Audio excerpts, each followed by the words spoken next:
Thank you, David. Fly pass from CFB Cold Lake, setting the tone for this big anticipated afternoon at McMahon Stadium. TSN, the exclusive broadcaster of the Labor Day Classics, proud home of the 2009 Grey Cup game, which will be played here at McMahon.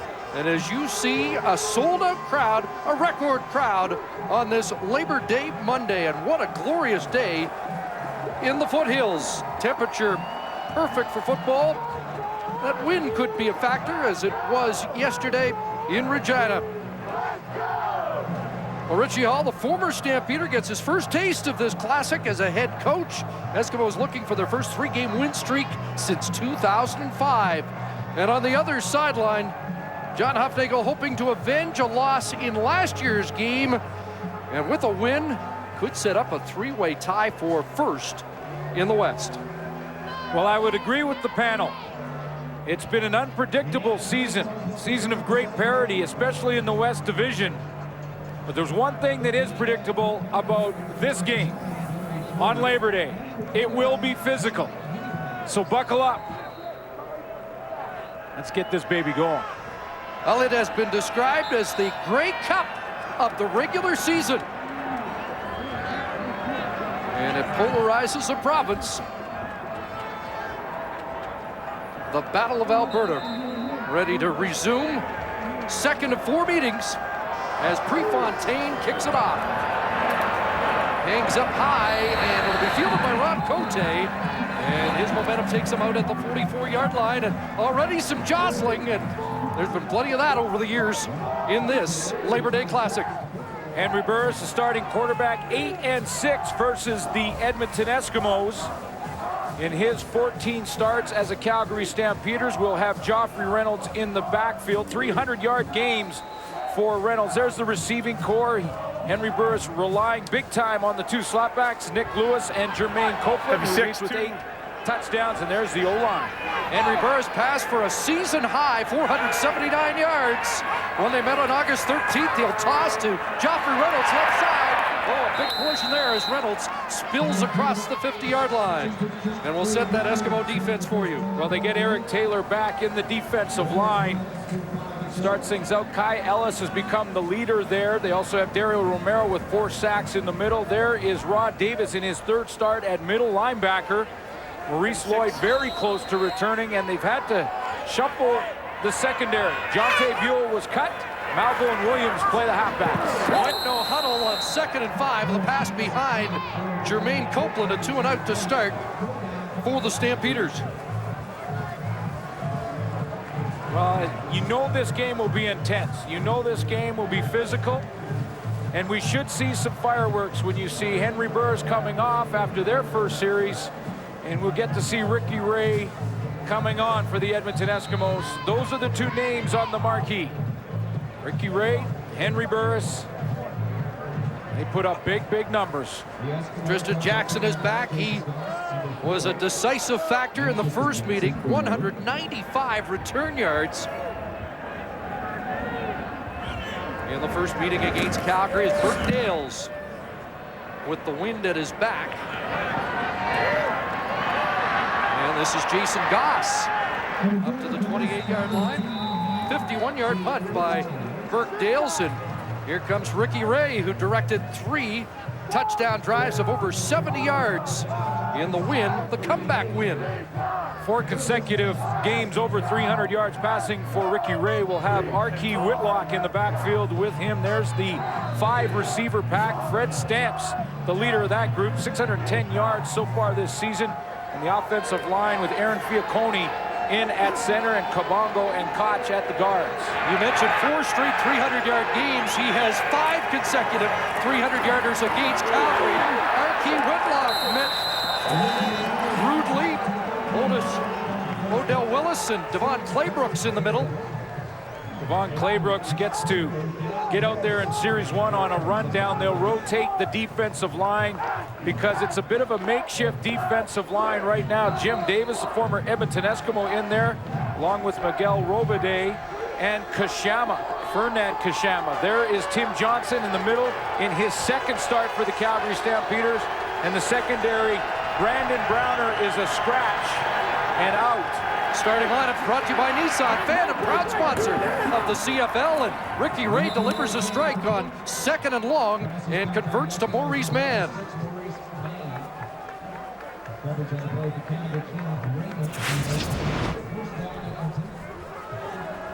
And he's working one-on-one on Keon Raymond. And I mentioned Brandon Browner, who looks like he will be out for at least 3 or 4 games. They will move Keon Raymond into his position, Dwight Anderson to his position, and Keon Raymond goes into Dwight Anderson's spot. First down, handoff Whitlock, and he's brought down immediately.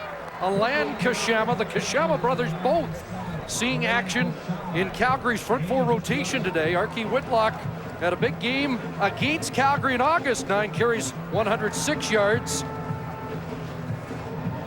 Yeah, what was real impressive when you do the math there, that's an 11-yard average. You're just close to a 12-yard average, so you're getting 12 yards a pop. You're productive. Can you be the comeback player of the year in the same year that you start? After the disastrous game in Montreal, he's become a key man, 2nd and long again, and Ricky Ray can't find anybody and has to throw it away. Good pressure there from Malik Jackson. And the Stamps put a stop, and hold on, there's a late flag on the play as both teams thought it was time for a punt. We may have a penalty to extend the Eskimo drive. Or is that grounding the football? In charge is Bud Steen. Edmonton has their punt team out there. Intentional grounding, Edmonton number 15. Comes 3rd down. So Ricky Ray did not get it back to the line of scrimmage. And so they'll mark it back at the 31-yard line. Opening drive problems again for the Edmonton Eskimos, who so far this season on opening drives, 5 punts, an interception, fumble, and a turnover on downs. So make it 6 punts as the defenses for both of these teams step up in the first drives. Here's Prefontaine to punt. Netted almost 49 yards of punt in their last game against Hamilton. A left footer, a line drive into that breeze. Titus Ryan ducked under the first wave and gets to midfield. So great field position for the Stamps when we come back. Set up, wind at their back at midfield for their 2nd possession of this first quarter. Last year, a loss in Labor Day for Calgary, but then they went on a 10-1 run to the Grey Cup. Here's a pass, knocked down. Incomplete. Intended for Ryan Thelwell and broken up by Bobby Keys, who won the pot with the first Eskimo interception of the season in their last game. Ryan Thelwell playing for the injured Kenyon Rambo, becoming more and more comfortable running the routes that Rambo normally runs and being involved a lot more in the offense than he's used to, but a good play defensively early on by Bobby Keys.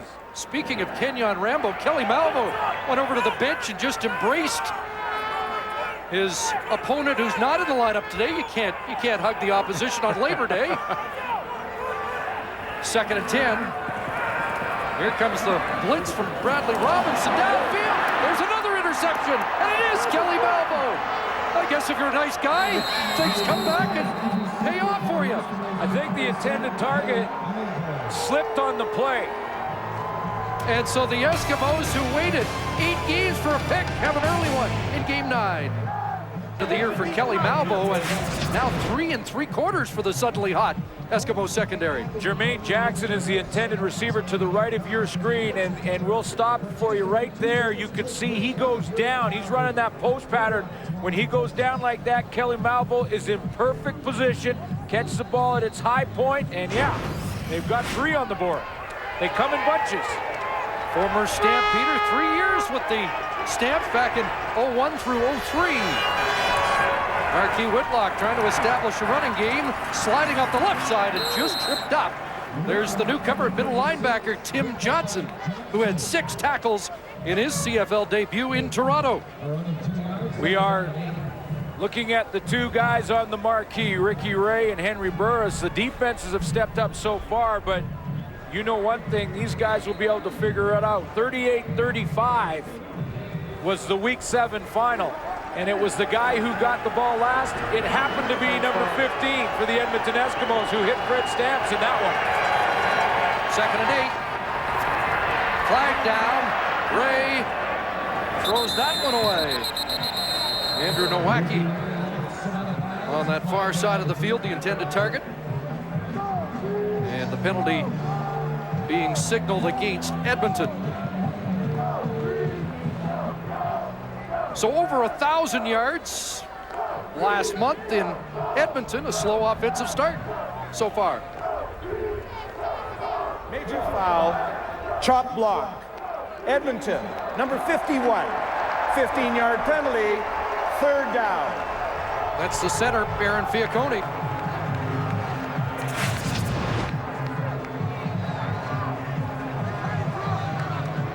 Chop block is when a player is engaged with another player.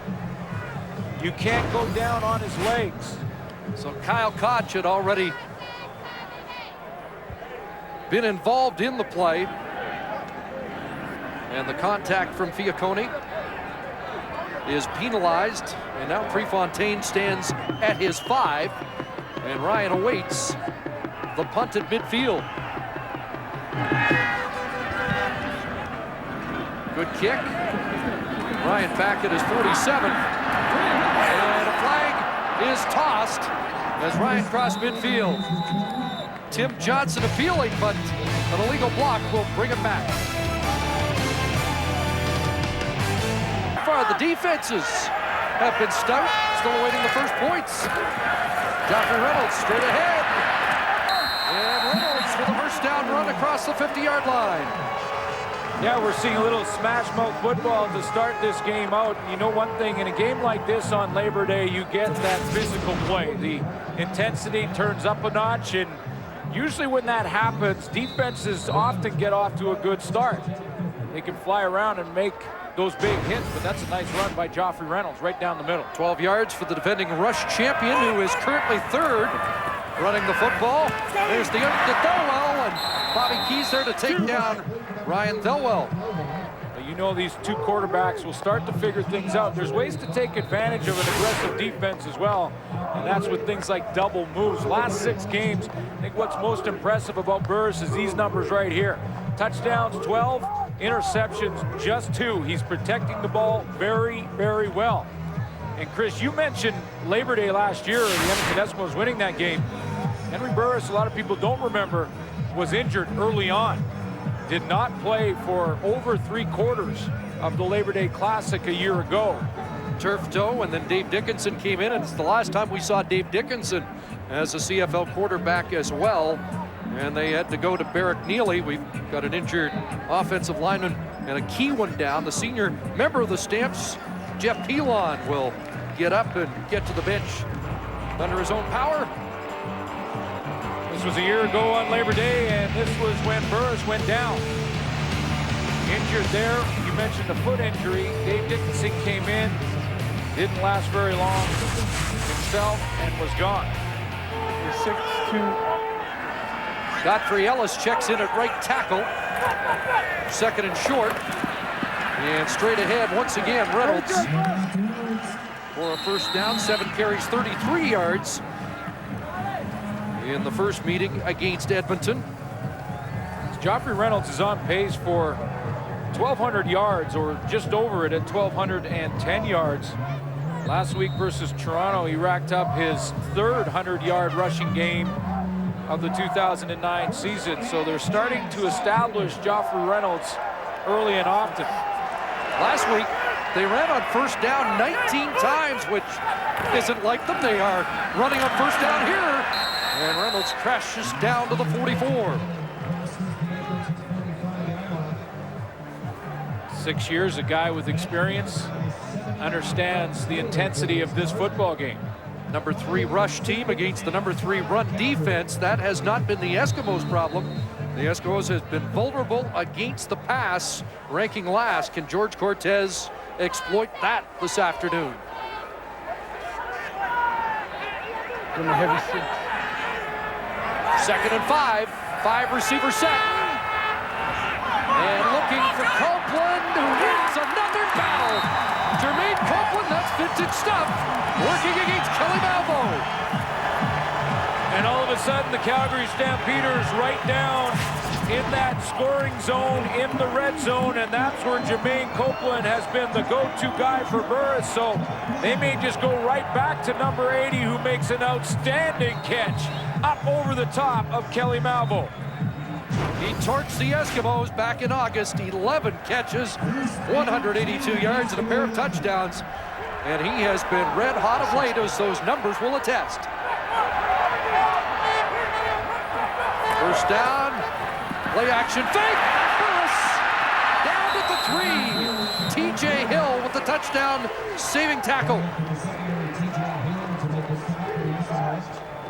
Henry Burris is going to use Joffrey Reynolds on the play fake here. Reynolds is going to hit the line here, and hope that the hope is, from the Calgary Stampeders' point of view, is that influences the linebackers. You can see how wide now Rod Davis gets up and up the field to try and contain Burris. He takes advantage of that through the middle. 2nd and 2 from the 3. And looks into the end zone and over the head of Jermaine Jackson, with Kelly Malvo in his hip pocket. A couple of times now, Jackson has been the intended target. He fell on the interception early on to Kelly Malvo. A little double move there where he tries to run that stop at the goal line and then go. Malvo right in his hip pocket. John Hufnagel not in a gambling mood early. 3rd and 2. Seen a lot of goal line stands already this season, so they go for the field goal, and DeAngelis punts it through. There is a penalty marker on the play. As DeAngelis wants to see what the call is all about.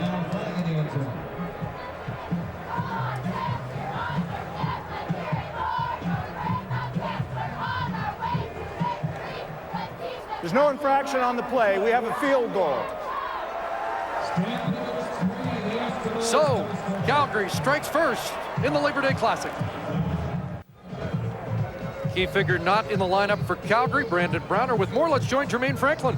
Thanks, Chris. Brandon Browner isn't just a big loss to the Stampeders defense. He's also a big loss to their special teams as well. Browner is the gunner. He's the first man down in coverage, and the Stampeders had auditions all week to see who would take his place. That man was Ronnie Amati, and he has very big shoes to fill. Now, special teams coordinator Craig Dickinson said it's especially a huge job when you have Tristan Jackson as the returner, and the one thing they don't want Jackson to do is return the ball while moving forward on the run. That is a key.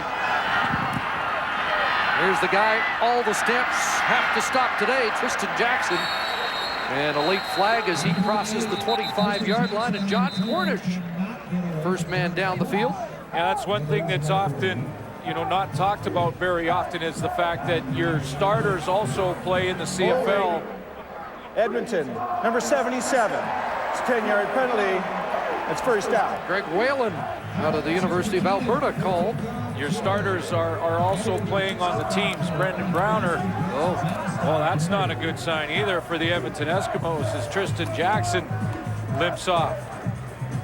Take a look at him and we'll get an update on his health. But Brandon Browner, one of the best special teams cover men in the league. So that's going to be a huge void to fill. Deep start, Eskimos at their 15. Under 5 minutes to go, first quarter. Maurice Mann again working against Keon Raymond. Pulling Jackson in on the tackle. Raymond on that hot spot. Browner on the corner. Let's go back, Chris, and take a look at the injury here to Tristan Jackson, because this guy has been a key for the Edmonton Eskimos. They have come from behind a bunch, and when they do, it's usually because Tristan Jackson has provided field position on a big return. Looked like Cornish grabbed that leg as they went down and maybe twisted a bit. Yeah, that happens on just about every tackle on Labor Day, doesn't it? 2nd and 5. Wade. Kamal Peterson, and he bounced off the contact to Dwight Anderson and should have the first down. The former Calgary Stampeder, Kamal Peterson. You're absolutely right on that. On Labor Day, you don't just tackle, you hit. And on Labor Day, you play not to the whistle, but to the echo of the whistle. A little bit extra. Conjures up images of Alondra Johnson meeting Blake Marshall head-to-head in the hole. I mean, over the years, there have been so many great moments in this game. Funny how a lot of the players reminiscing brought up the Ed Hervey helmet swinging from 2003. Yeah. As they had a brawl on the sidelines. And a couple of chain links short of a first down because of this hit.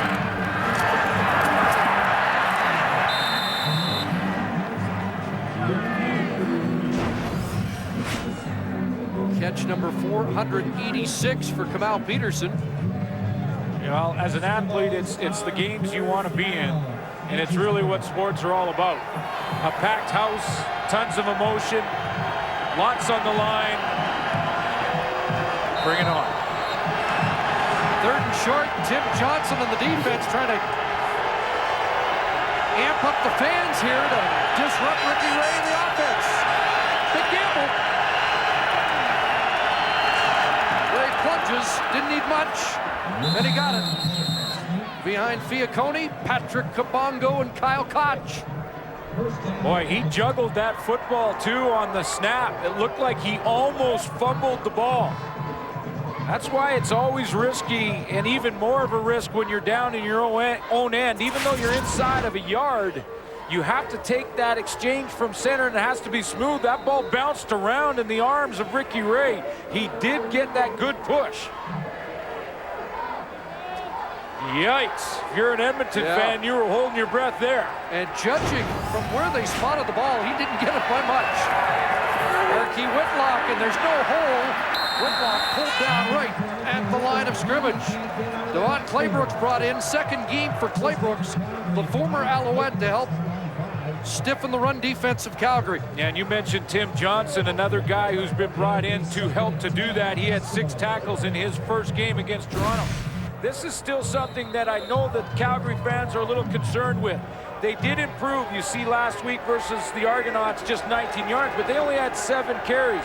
Prior to that, the teams were having success running the ball. The jury's still out on this defense in the run game. 2nd and 10. Pressure. Flag. And a completion of Fred Stamps, the hero. Back on August 13th, but likely coming back. How did Ricky Ray escape? Excuse me, I don't think there is a flag. I saw red, but it's a helmet lying on the field. That's a big catch for Stamps. There's shrapnel everywhere, partner. And I'm getting hit with it. I'm just amazed at how Ricky Ray is able to avoid the sack there. Bounce to the outside, step up, and somehow get that ball to Fred Stamps. Remember, in the first game in week 7, Ricky Ray actually ran for 52 yards in that game. You can see the hit that he took after delivering that one. That 27-yard touchdown that was memorable for Ray. First down. Take the handoff, and on a roll, Stamps again, and this one's too high. With Ronnie Amati in coverage, Fred Stamps as hot a receiver as there is in the league right now, with 3 100-yard games in his last 4. Oh, is he ever?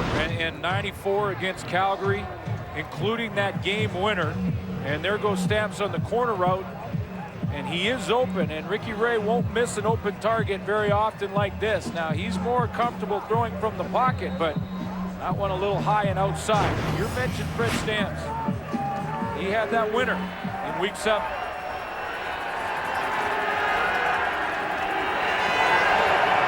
Second and 10 from the 42. Empty backfield. Rate of time and a completion. A first down at midfield for Andrew Nowacki, who did not have a catch in the first meeting against the Stampeders. Pretty good time provided for Ricky Ray, though. He was able to go from one side of the formation all the way across, and his progression of reads the defense. You could see he started to his right, worked his way back to the opposite side, and there was Nowacki, who opens up in the hole in his own defense. Pretty good protection up front for Ray on that play. Heavy 6. This could be the final play of the opening quarter. 1st and 10, and Whitlock tries the left side, and there's just nothing open as he's brought down by Fernand Kashama, the younger brother of the Kashama brothers in the game on Calgary's defense. End of 1 quarter in the Labor Day Classic.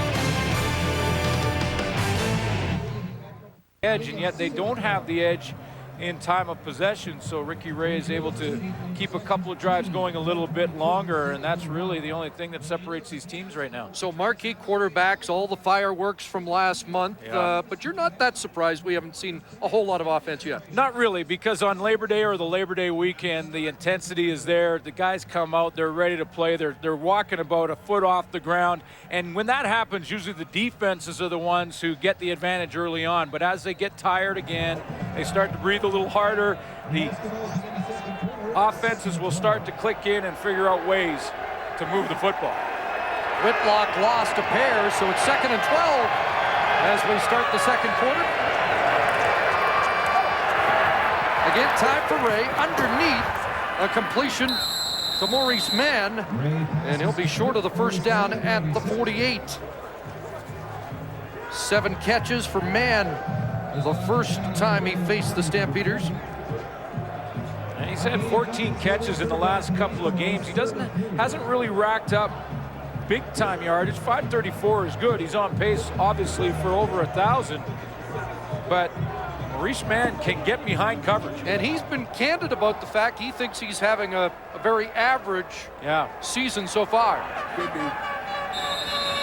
So now Prefontaine to punt with the wind for the first time.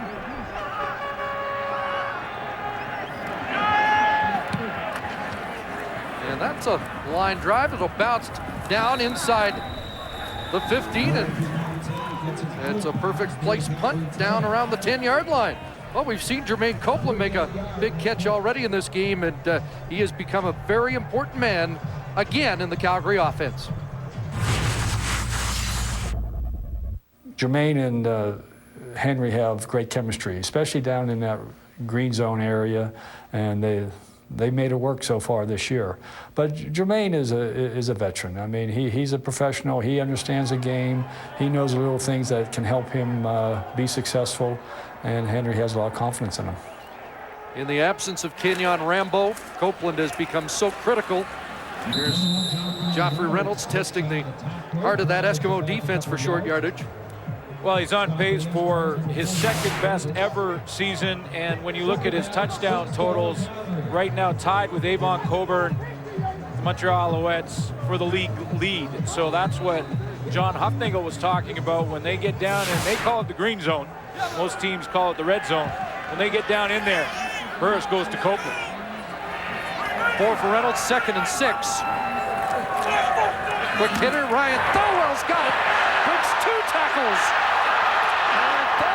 Across the 40, the man who has the Labor Day receiving record, 199 yards back in 2007, has a big 1st down for Calgary. Well, this transition has taken a couple of games, but it's really starting to work out well. When Kenyon Rambo was injured against the BC Lions, the Calgary Stampeders tried Titus Ryan, the newcomer, out there in Kenyon Rambo's position, but he was a little uncomfortable with it, being so early on in his career. Ryan Thelwell settling in nicely. Worth reminding folks, Kenyon Rambo out for the year with an ACL, was the leading receiver. Look out, Nick Lewis has a catch. Looked like he was really going to get popped there by Kelly Malvo. But Rambo led the league last year, and now that he's out, Nick Lewis and Jermaine Copeland are the bulk of the Calgary offense in the receiving department. Yeah, if they were baseball players, Nick Lewis would be the starter and Copeland would be the closer. And you're right, he just was able to get his shoulder pads down to take that hit and be able to absorb it. Still looking for his first touchdown of the year. Look out, Burris couldn't find the handle, has to eat the football.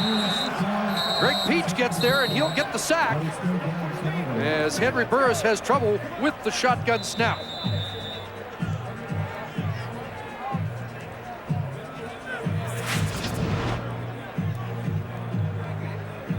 Like Henry Burris has just let that one slip through his fingers. The quarterback wants that shotgun snap up high around the shoulder pad level, and that's where it was. So a loss of 9, third down, punting situation, and Greg Peach celebrates the sack, and good news for the Eskimos that Tristan Jackson's okay and awaiting the kick. Jason Goss also back. Burke Dales puts it in the air, and it will be Goss. And Mark Calise back in the lineup. First man down for Calgary with the special team tackle. Me is Dave Jamieson, Director of Marketing and Communications for the Edmonton Eskimos. Now, I have to say it's quite the atmosphere with a record crowd here in Labor Day, Dave. What can we expect in Edmonton in just a few days? Well, I'll tell you what, our fans have actually challenged themselves to beat the Stampeders on the field and beat them in the stands. We're sitting at 37,000 tickets already for the game on Friday. And of course, as many people know, we've had our largest single game attendance in Eskimo history at the Labor Day rematch. So we're looking for that on Friday night. So the challenge is out there. Thank you very much, Dave. Thanks, Jermaine. There's Maurice Mann with a big gain down into Calgary territory. Well, if that's the goal, they have to beat the Stampeders on the field and then beat them in the stands in the rematch. They got some football to play, but this is a good start for the Edmonton Eskimos. Get Maurice Mann on the crossing route, and then he gets outside and around the corner. That's why he's able to pick up good yardage. Mentioned that brawl in 2003. Strangely enough, that's when they had the biggest crowd for the rematch. 31 yards for Mann, and it's a first down at the Calgary 42. Play action fake to Whitlock. And Ray has to throw that back into traffic, incomplete, as he was feeling the heat from Odell Willis. Well, over 37,000 for the rematch, according to Dave Jamieson. So there are tickets available at Commonwealth. There's a number to call. You know, and I don't see as much green and gold really in the stands here in McMahon. And this is a record crowd. Usually it's got a huge section of Edmonton fans. There's some sprinkled in here. Maybe they're all waiting, but this is the smallest representation that I've recognized here at Labor Day in Calgary of green and gold fans. 2nd and 10. And Burris flushed and pulled down. Henry Burris brought down by the former Eskimo, Jim Davis, playing his first game as a Stampeder. Boy, Jim Davis was getting ready, the former Edmonton Eskimo, to find a job in the real world. And he's playing out there on that right end, right here. He just comes underneath and makes the tackle on Ricky Ray, and he got the call from Huffnagel, said, "I'll do whatever you want.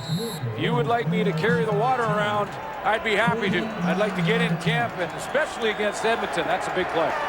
49-yard attempt for Prefontaine, which would match a season high. He won it against Hamilton from 49 out. Can he bring this one in? No. And it will be Titus Ryan putting a knee down. And the Stamps lead now is 3-1. In the foothills, we're in the second quarter. It's a 3-1 Calgary lead. It's the 8th time in 9 games this year that the Edmonton Eskimos have surrendered the first points of the game. So they're in familiar turf, although they'd like to change it. Again, Joffrey Reynolds and Dario Romero hanging on to make sure he doesn't get too far with help from Greg Peach.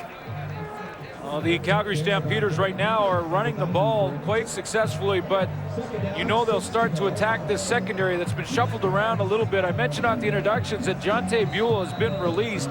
Lenny Williams comes in for him, and you saw Kelly Malvo as well, who it seems like early on in this game has been picked on a little bit, and they moved Bobby Keys out to corner as part of the shuffle. 2nd and 6. Eskimos showed blitz, but drop out. Burris a pump, takes off, and he will be caught from behind, and looks like he's going to come up about a yard short. Depending on the spot. Might be a decision here for John Huffnagel. Trying to figure out exactly how close it is. And it looks like he will get the measurement to buy him a little more time. You see that early on, just like that game in Mosaic Stadium yesterday. Henry Burris not hook sliding in situations like this. Well, they don't get the measurement because it is clearly a full yard away, but they stay on the field. And Burris with the push behind the youngster, Tim O'Neill, out of the University of Calgary, a former Edmonton Eskimo draft choice. And he's got the first down. Fourth start for Tim O'Neill, 3rd in a row for Rob Lazio at center, and it does show great confidence in the young Tim O'Neill, and I say young in experience as a starter on the O-line for Henry Burris to follow him in a crucial play like that, because that was a full yard. 6'2". Victoria, BC native. Helps get a fresh set of downs for Calgary. Back in the hands of Reynolds. And Joffrey Reynolds with another good run on first down for Calgary. Yeah, it was, and he goes off the left side, and it looks like Jesse Newman and Ben Archibald are now really starting to pick up their games as well. These two guys here to the left side are going to step out and make those nice blocks. Starts number 65, Ben Archibald, who hooks the corner, hooks the edge, so it gets Joffrey Reynolds to the outside, and it gets him down and into the secondary, and there's Newman's block. Reynolds already more yards than he got against the Eskimos back on August 13th. He has 43 in the game. Burris now, open man, Copeland brings it down. It'll tighten her back for a few more.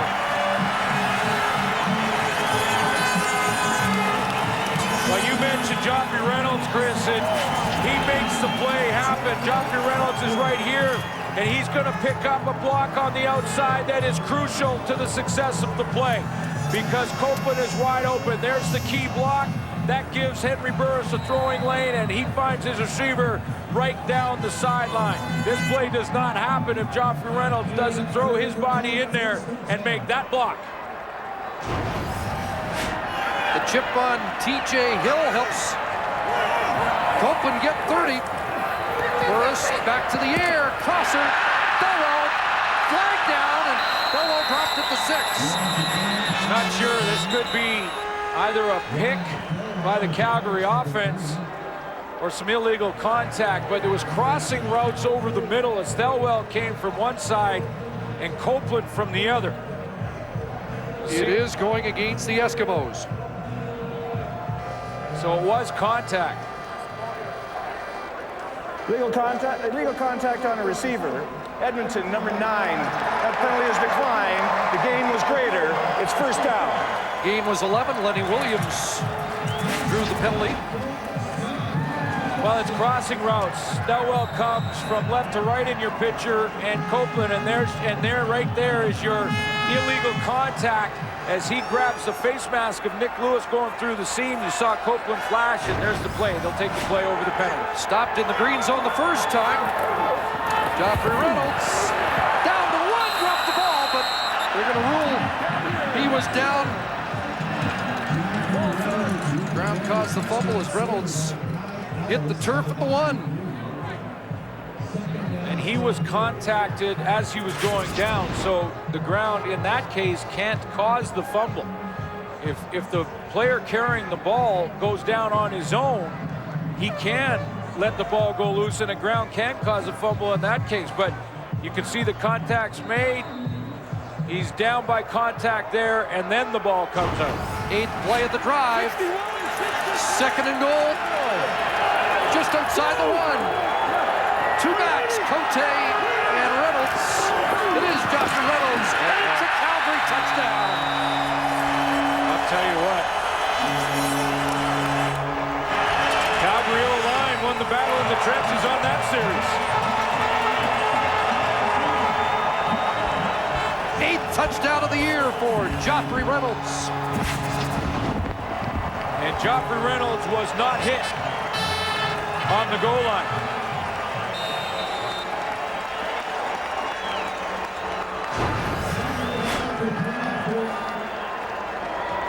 Impressive drive for the Stamps. They've got the run game working. And now DeAngelis, the point after. Just under 5 minutes left, first half. 10-1 Stamps.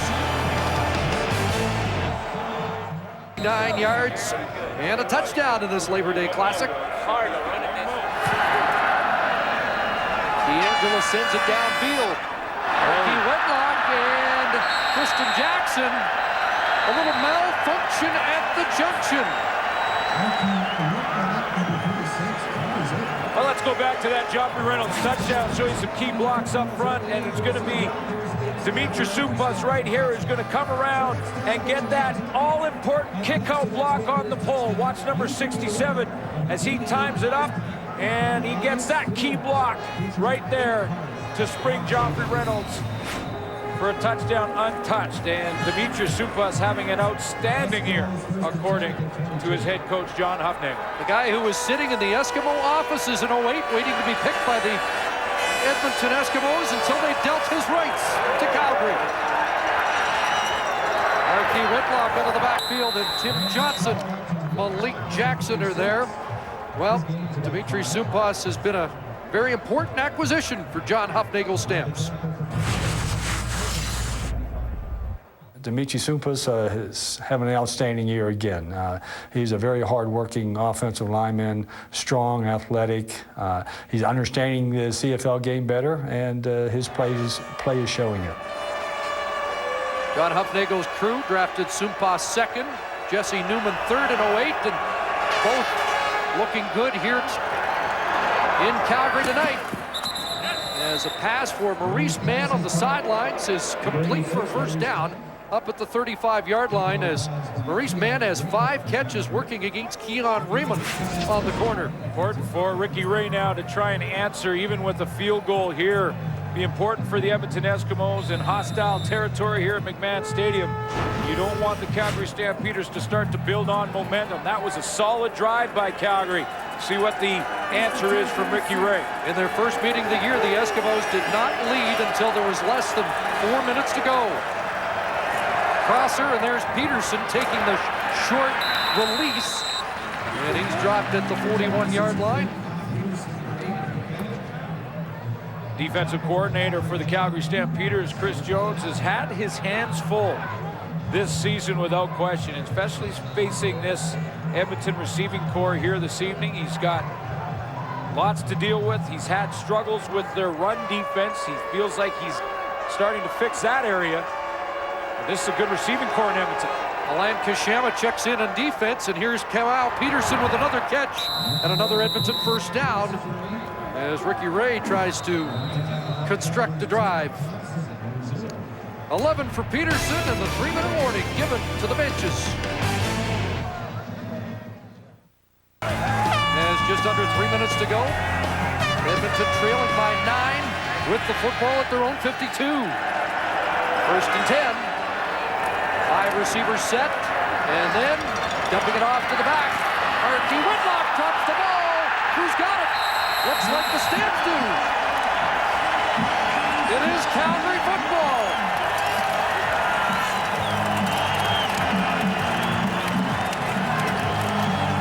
Dwight Anderson comes up with it.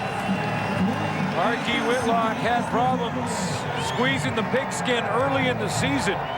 The Edmonton Eskimos felt like those problems were behind him. There he is right there. Open field, and I believe it's Dwayne Carpenter with his fourth forced fumble. Oh, no, it's not. It's actually John Eubanks from the halfback spot. First takeaway for the Stamps defense on the day. And quickly, Burris puts it in the hands of Jermaine Copeland. Calgary Stampeders have been the best team in the league taking advantage of turnovers. and making teams that turn the ball over pay. They have just shy of 100 points off turnovers. 98 to be exact. Stamps are number 1. The Eskimos are last with only 7 points off turnovers all year. Teo Johnson checks in at tight end. Back into the hands of Reynolds. Takes a pop at the end when he crashes down to the 42. Well, Jim Daly, the defensive coordinator for the Edmonton Eskimos, has got his team fired up. They played pretty well. His only concern right now, I would think, is to shore up the run defense a little bit. Joffrey Reynolds is starting to churn out some yards, and at times they've had problems in the trenches. You got to give credit to the Calgary Stampeder O-line. 10 carries, 56 yards already for Reynolds. 2nd and 3 after that 7-yard run. Looking for Thelwell. He's got it for another first down, and Ryan Thelwell has 4 catches. The 36-year-old who we thought might retire after a Grey Cup win last year, and boy, has he become valuable in the absence. Well, you mentioned that 07 Labor Day Classic. 7 catches, 199 yards, 2 touchdowns, career high for Thelwell. He's going to see the football a ton as this season goes on, and Kenyon Rambo out of the lineup. First down, the fake toss to Reynolds. Burris looks the other way, and there he is. Number 3 has number 5 on the day. Because you know one thing, George Cortez, with Rambo coming out of training camp, Cortez is basically building his offense, or a lot of the passing game in the offense, around Kenyon Rambo. With him out, guess who gets that responsibility?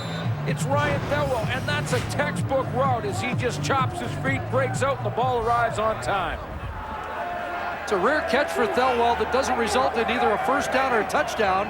80% of his grabs are one or the other, but it's a 9-yard gain, and John Cornish takes the toss to the end zone. Touchdown!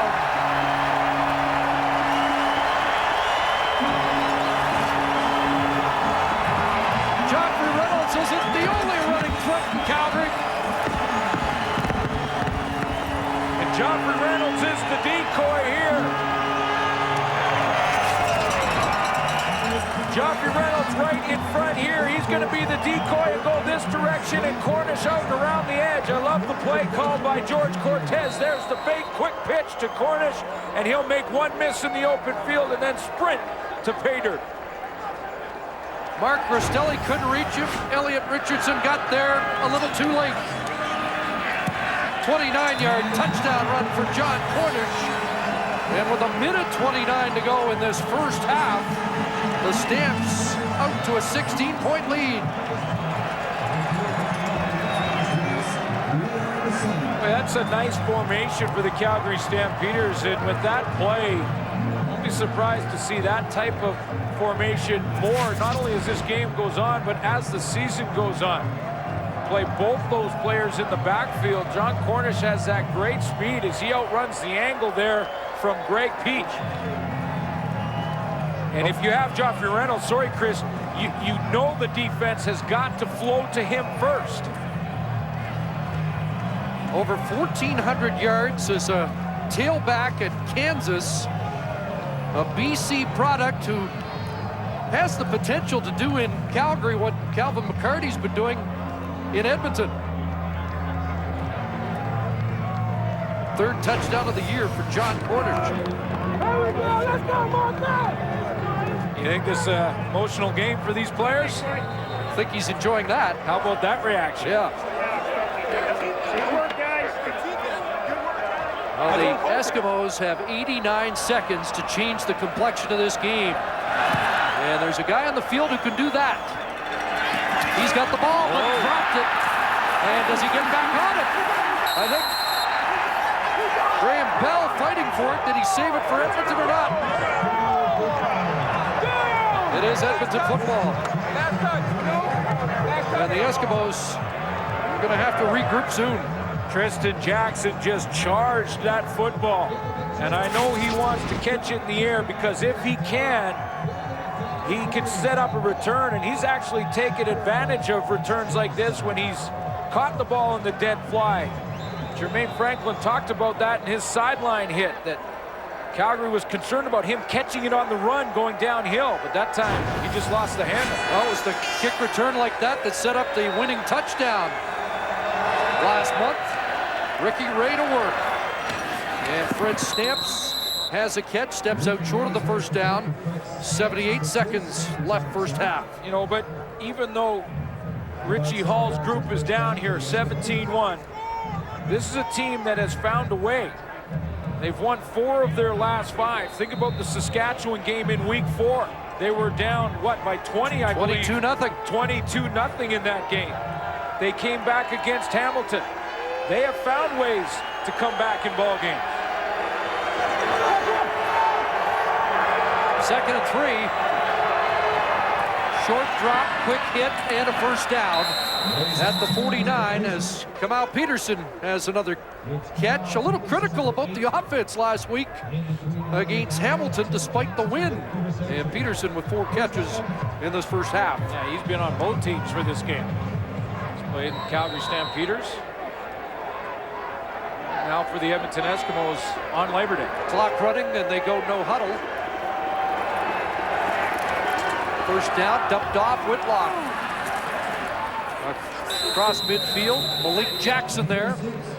Malik Jackson moving back from defensive end into the linebacking core for Calgary last week against Toronto. He just looks more comfortable there to me. You know, he's a little undersized to play defensive end. That has worked for some in the Canadian Football League. He just looks like he's more comfortable at linebacker. 2nd and 4. Eskimos need a conversion. Man over the middle, did he catch it? It's like he did hang on at the 50-yard line. Fought that floater a little bit, but gets a big first down. I know Edmonton fans are probably at the edge of their seat here wondering why Ricky Ray won't push the ball a little bit deeper. Right now, the defense that he is facing is a lot of zones. Just 4-man rush and the Calgary Stampeders dropping into zone. He's going to have to be patient against that type of defense. 5 receivers again. Whitlock releases, and they dump it off to Whitlock, and he is up into John Eubanks. In his 2nd game, makes another tackle. Has a forced fumble in this first half.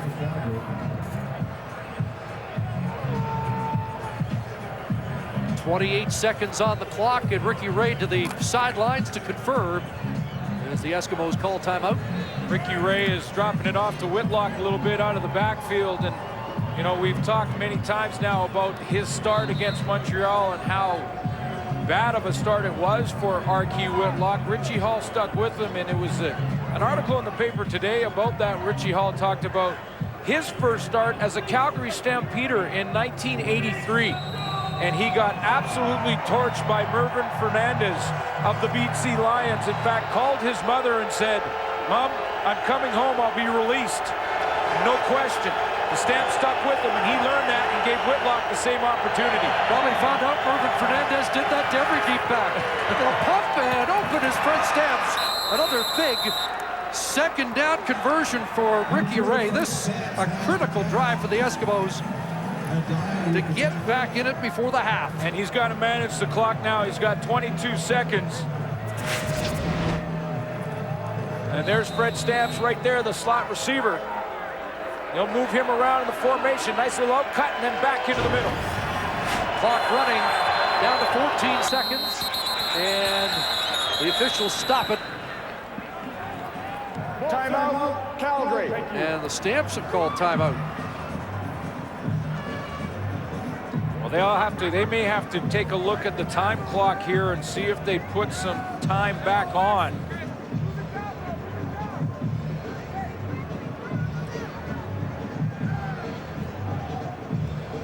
Won't be the first time they've reset the clock this weekend. Well, I was going to say they don't want to have a time clock controversy twice in the same weekend, but it gives Ricky Ray a chance to talk, and that's exactly what Richie Hall was discussing with the officials. They want to make sure the clock is set properly. Every second very valuable here because they might get another offensive play before having to send a field goal unit out. 11 straight completions for Ricky Ray. they didn't put any more time on the clock. No, they didn't. I thought there should have been another second or two. First down. Nobody home, so he's got to dump it off. And Whitlock trying to get out of bounds. And they're going to rule him out at the 21. He's going to have to take the field goal now. Got 4 seconds to go. And no time for one more play. No, I don't. That's way too big a risk to try and go for the end zone here. You don't get it, you lose your opportunity. And this sends it. Field goal unit out. This is a chip shot for Noel Prefontaine, who is 10 for 10 on the road in 2009. At 8 straight end. And has missed another. 2 misses for Prefontaine. He was perfect on the road coming in, and all of a sudden the wheels have come off. That'll be tough to swallow. And it's 17-2 after 30 minutes of the Labor Day Classic. Sponsor of the CFL, Rona, doing it right since 1939. And welcome inside our CFL on TSN studios. Dave, Chris, Matt, and Jock with you in front of a record crowd on Labor Day at McMahon Stadium of close to 41,000. I'd say the home fans are enjoying a Labor Day so far. 17-2. A couple of missed field goals by Noel Prefontaine, and Ricky Ray has failed to put that ball into the end zone for the Eskimos. This is an Eskimo offense that came in on a roll. They've won 4 of their last 5, and in those 4 wins, Jock, they were averaging 35 points a game. Here they are in Calgary. They got 2. 2. And, Calgary's defense is doing a heck of a job. Yeah, they've come up against a stingy defense in Calgary, and I think Edmonton really wanted to establish the run. At least that's what I was seeing in the first quarter. I mean, they just tried again with Archie Whitlock and got nowhere. And I think Calgary just decided, okay, let's start by stopping the run and then make Ricky Ray beat us over the top. So Archie started the game in the first quarter. All 5 of his carries came in the first quarter for a total of 3 yards. And you know exactly what happened there. And the Edmonton sideline just said, you know what, this isn't working. Now they went to the passing game and were forced to go underneath because Calgary, all of a sudden, has abandoned their tight man-to-man coverage that they are known for and went dropping off into zones and making Edmonton throw underneath. And then this resulted in the turnover ultimately on this particular play. But this was a surprise for Edmonton. They were not expecting this. Calgary is not known for it. So it'll be interesting to see if Calgary now adapts and finds a way to push the ball down the field here in the second half. Well, what I like about Calgary is that they're running the ball successfully, and it's how they're running the ball. It's right in between the tackles. Joffrey Reynolds is having a great game statistically, but he's also having a great game when it comes to just reading opportunity and also running with courage. These type of plays are gut check plays when you can start ripping it right over the center in between the guards. And Edmonton in their formations has adjusted. Sometimes they try to nose tackle. A couple times they've taken 2 defensive tackles, put them on the shoulders of the center. But the center's a young kid by the name of Tim O'Neill out of Calgary, University of Calgary. He's only in his 3rd year, and he's doing a really good job of not being noticed. All his shotgun snaps are good. All his blocks are good. The thing is, if they can continue to run those type of plays, you're condensing the defense, and that's why sometimes guys like Copeland have such a great game, because the physical side for Calgary has been so effective. Yeah, and dominating a lot of scrimmages in a game like this is everything, because, it is manning up, and that's basically what they're doing. And, Jock, you talked about Ricky Ray, being frustrated right now because he's seen a lot of zone. He's frustrated all season long. Talking to him a couple weeks ago, he says, teams get man, and then they play us, and we get zone, and he gets frustrated. Well, he's going to have to figure it out. But I tell you, on the other side of the ball, when they're controlling the line of scrimmage along with Henry Burris running the football, Josh Cornish going off, Jonathan Reynolds going off, Henry Burris has found his go-to receiver in Jermaine Copeland, and he makes a huge catch here, kick-starting this offense. And then it's Ryan Thelwell, who's having a great half. In fact, this is some hard runs. This is what the Labor Day Classic's all about, making plays, breaking tackles, good, hard-nosed football. And then right here, this is a nice comeback you hear by Thelwell, and he's just on fire, ripping up that secondary in the defense. Jock, you talked about it too. I think you pointed it out to me when Josh Cornish went on that big run. who had the big block. Yeah, Thel was out there working. Ryan Thelwell doing it, so he's got his entire facet of his football game going. Big shoes to fill. Well, you know, speaking of big Rambo. shoes, yeah, with him out, Jock, I want to hear your thoughts on Jermaine Copeland. He's having a heck of a year. His 5th year in Calgary, 9th year in the league, and he had a couple of big years in Montreal before he came over, but he's 150 yards away from matching his career or his season total from last year, and he's had some big games. Yeah, I got to admit that I, along with a lot of other people, thought that maybe Jermaine was on the downslope. Yeah. And this would be, at his age, that maybe he could be a 5th receiver and contribute that way. 5th receiver. He's saying, I'm going to lead this football team, particularly when Rambo went down. He actually said that publicly. I got to be the go-to guy, and he has been. Well, he's walking the walk. That is for sure. Jermaine Copeland has been a huge factor. He's made a couple of big catches in this one. But as Glenn Suter pointed out, Edmonton has been a team that has found a way to come back and take games in the second half. We will see. They are 7-3 in the last 10 Labor Day Classics, but it's Calgary with a 15-point lead at the half. Welcome back. Here are your halftime numbers brought to you by Tim Hortons, always fresh. Jocko. Well, some numbers jumping out at me. Obviously, I mentioned Whitlock's lack of success along the ground, only 4 yards, and 139 yards passing. Hey, 132 of those yards are made up of Copeland and Thelwell alone. Those two guys are dominating. And the other big number, 2, as in Edmonton points. John Huffnagel's got to be happy with that. He just spoke with our Jermaine Franklin. Coach Huffnagel, can you talk about the play of your defense in that first half, allowing just 2 points and 4 yards rushing? Exactly. They're doing a great job against the run. They got a turnover. We were able to capitalize it and get a touchdown off that turnover. So we need another outstanding 30 minutes from our defense. While your defense did a good job against the run, your offense was able to establish the run. Can you talk a little bit about what that meant for the offense? Well, obviously, we want to have a good balance, and we probably more run than pass in that first half. The fact that we were going against the wind and still being able to run the football was a huge part of our success. Thank you very much, Coach. All right, Jermaine. Second half on the way. In game 1 of our Labor Day doubleheader, the Hamilton Tiger Cats moved back over 500. They are 5-4 after their win over the TSN is the exclusive broadcaster of the Labor Day Classics and proud home of the 2009 Grey Cup game. At McMahon, we're headed to the third quarter. Stampeders in charge. First, Jermaine Franklin with Richie Hall. Coach Hall, you've been in these situations before. How do the comeback wins in the past of this season help you coming into this second half? Well, they just believe, but they have a lot of confidence, but you got to go out there and do it. We're our own worst enemies out there. I give Calgary credit, but at the same time, we're not helping ourselves out. But in order for us to come back, we got to step up, make plays, and protect the football. When it comes to the offense, is it just a matter of finishing? Yeah, we got to finish drives, we got to finish tackles, we got to take care of the football. It's not simple, fundamental football. Thank you very much, Coach. Thank you. It's that simple. And Ricky Ray did move the ball effectively through the air. I'm sure he'd like to get his running game going. Tristan Jackson has been a guy in the past, and they talk about those comebacks. He's been the guy that's really sparked it with a big return somewhere along the way. Had to be a sour taste, though, to end the first half with a drive that looked like it was going to put some points on the board to cut into the lead, and they settle for one on a missed Prefontaine field goal, one of 2 for the usually reliable place kicker in that opening half. So away we go, second half. And Titus Ryan will field this at his 18-yard line.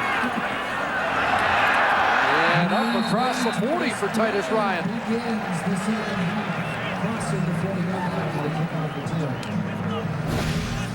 Well, last time these two teams played, these two guys put on a show. It was a shootout.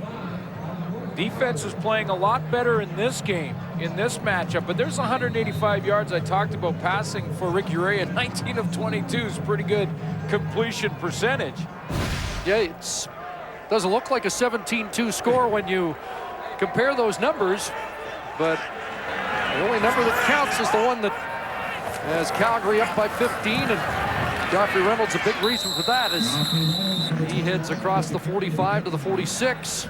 And Henry Burris doesn't want to hear about that either, because he threw for 479 in week 7 and lost. And you go, wow.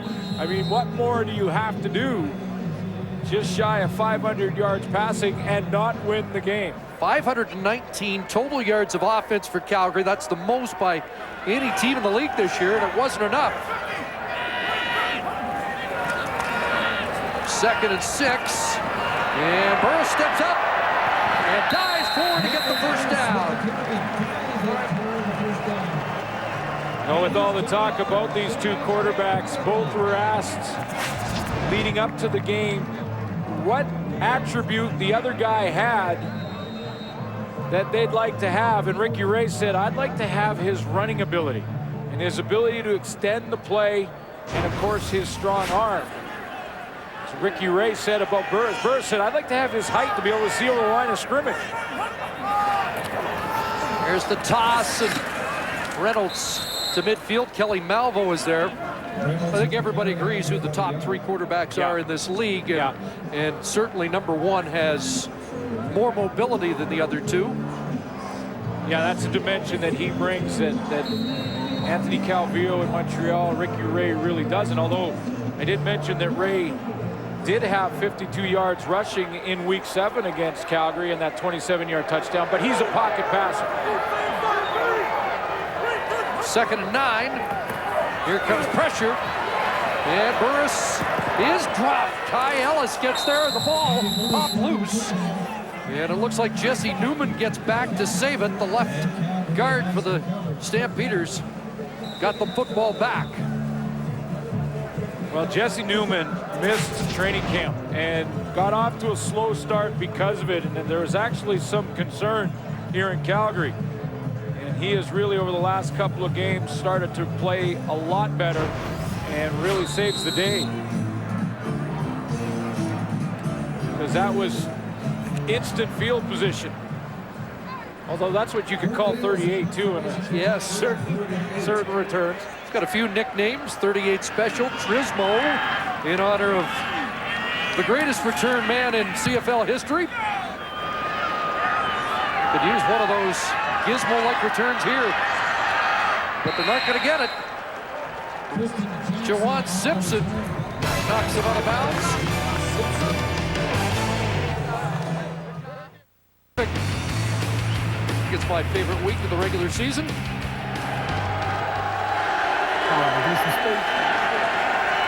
Eskimos start at their 24. Ricky Ray's had a hot hand, on a roll. Nobody open though, and he'll just run close to a first down stick. Matt Dunnigan did make the point in our pregame show today. This guy is a very underrated runner. I wouldn't put him in Hank's class, but over 2,000 yards in his career, and he was great against Calgary with 52 yards in the first meeting. And you could argue that Anthony Calvillo in Montreal is an underrated runner as well, because he's got the capabilities of extending a play like Ricky Ray can. And you saw a little of that running ability on that last one, but not known as runners. And you look back in history, Ricky Ray's career when he's retired, you'll think of him as an accurate pocket passer. 2nd and inches, do you take a shot because you're down by 15? No, you don't. You get the first down. Yeah. Go back to business. You know, it's interesting, the Edmonton Eskimos right now are having to be patient with their offense. You know, when teams play against Calgary, I think offensively they look forward to taking some shots deep because of the man-to-man coverage they often get. But with Brandon Browner out of the lineup for the Calgary Stampeders, their #1 shutdown corner guy, they've moved Dwight Anderson, as we mentioned earlier, to Browner's spot on the short side or the boundary corner. And then they put Keon Raymond in Anderson's spot. So with those changes in the secondary, Calgary's now playing a lot more zone defense. First down at the 35. Fake to Whitlock, and here's Kamal Peterson with a first down. Check that Jason Moss is in at quarterback. And Ricky Ray, we're told, lost to contact on that run to the sideline. So Jason Moss in at quarterback.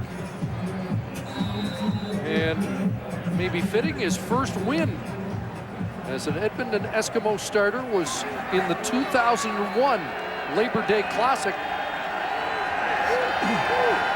So this a temporary stint for Moss. Whitlock And finally a surge beyond the line of scrimmage on a run by Archie Whitlock. That's a small run, Chris, but it's a big one in my mind because it shows you what Archie Whitlock's capable of. And Ray will come back on now and take over. But he was caught for about a 4-yard loss there, and Whitlock made the first guy miss, picked up positive yardage to get Ricky Ray now coming back off the bench into second and short or second and medium. Just 9 yards on the ground against a defense that has been widely criticized for their run defense this year. Whitlock, and that ball incomplete. Had trouble with that pass, and a tough day for number 36.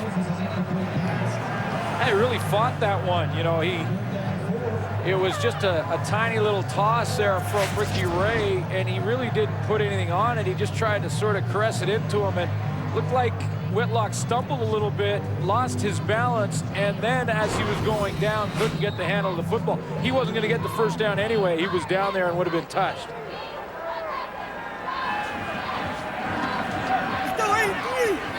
So Titus Ryan is back. And Prefontaine looking to pin. And the bad line drive kick, and Ryan's going to get the no yards at the 25, and they'll march it up 5.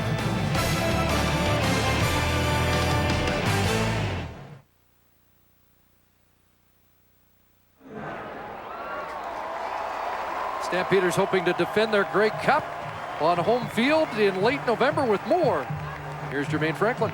Thanks, Chris. Joining us now is Scott Ackles, president of the Calgary Stampeders, and I understand you have some breaking news for us, Scott. We do, Jermaine. The Grey Cup sold out. The 97th edition of the Grey Cup has just been sold out, and certainly I think it's a record for the CFL, and we're extremely pleased of what our committee has done for us, our steering committee, and led by Malcolm Kirk. So we're just really pleased that we're able to deliver a sold-out event. Now that's outstanding news, and now that all the tickets are sold, what can you tell the people that are coming who they can see in some acts for the Grey Cup week? Well, you know, announcing today, we've got 5440 opening up the Molson Canadian Quick Six Saloon, the beer gardens at the Grey Cup Festival. And on Saturday night, we have Aaron Pritchett and One More Girl and Gord Bamford. And then we have a big concert as part of the Scotiabank Gala dinner at the Saddle Dome. We've got headliner act is Great Big Sea, followed by, who else we have? The Canadian Tenors, George Canyon, Sophie Millman, Divine Brown, and the Great Big Sea headlining act. So it's just going to be a great weekend in November, and we're certainly we're going to have a great time showcasing what Calgary's all about to the rest of the country. Congratulations, Scott. And like you said, it could be the biggest, or it's expected to be the biggest Grey Cup ever, right? The best ever. That's what we're working towards, yes. Thank you. Thanks, Jermaine. Getting a taste of it here today with the 5,000 seats full in the one end zone. Nick Lewis, another catch and a first down after a 17-yard run by Henry Burris. Well, that's congratulations to the Grey Cup committee here in Calgary. A sellout by Labor Day for this year's Grey Cup Championship. Saying there's some great acts in there. A couple I got my eye on. There's Aaron Pritchett. I like Gord Bamford's got some songs I love. Country guy, and of course George Canyon. Just remember, you got to work Sunday. All right, exactly. I want to get tickets for some of those events, though. First down, Joffrey Reynolds. Game tackled at the 48-yard line, maybe 3. Aaron Pritchett, by the way, his big hit right now is Let's Get Rowdy, which is almost perfect for this matchup. It will be for Grey Cup week. Absolutely.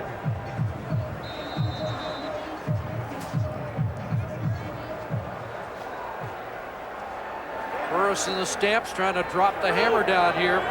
15-point lead, looking for more. Halfway through the third quarter.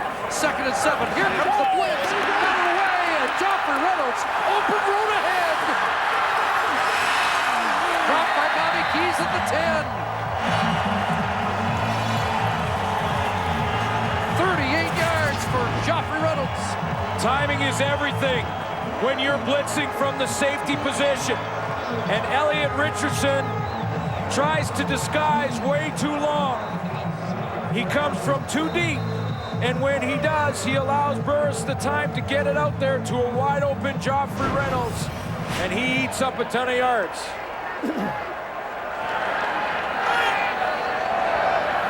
At the 11, a first down. John Cornish has a touchdown, and he's tripped up by Lenny Williams. Late flag as Williams limits the Cornish gain to maybe 2. But a penalty against Calgary.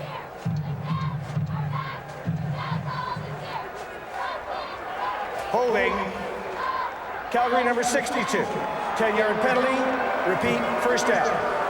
Just the second penalty against the Stamps in the game. A team that's second last in, or second most in penalties so far this season. Yeah, it was really a different story. Edmonton, the best team in the league when it comes to the penalty department, and Calgary Stampeders, the 7th ranked team, which is not good. So first and 20 from the 21. And Henry looking into the end zone.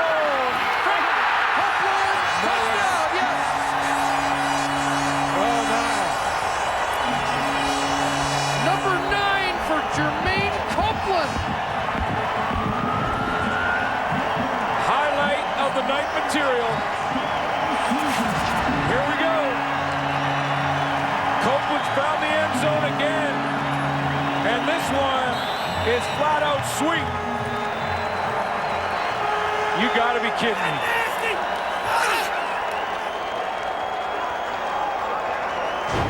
We have talked about the big window that Jermaine Copeland can catch the ball in.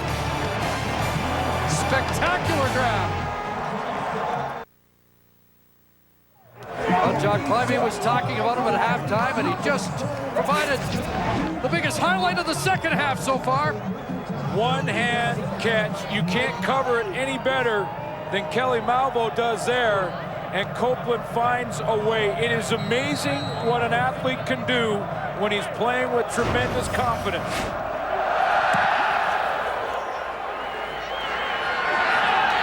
24-2, Marquis Whitlock on the return, and he is dropped by Mark Caliste. Let's go! And Jermaine Copeland, Chris, is eating up the Edmonton Eskimos.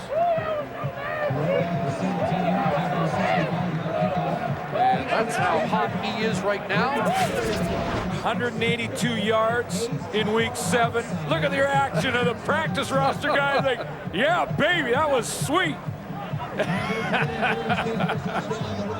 Henry Burris has thrown 137 touchdown passes as a Stampeder, and 37 of them have gone to Jermaine Copeland. You throw it anywhere in his area code, he's coming down with it. Ricky Ray, Maurice Mann trying to bring one down, and he does, with Dwight Anderson in the trail position. Just ball.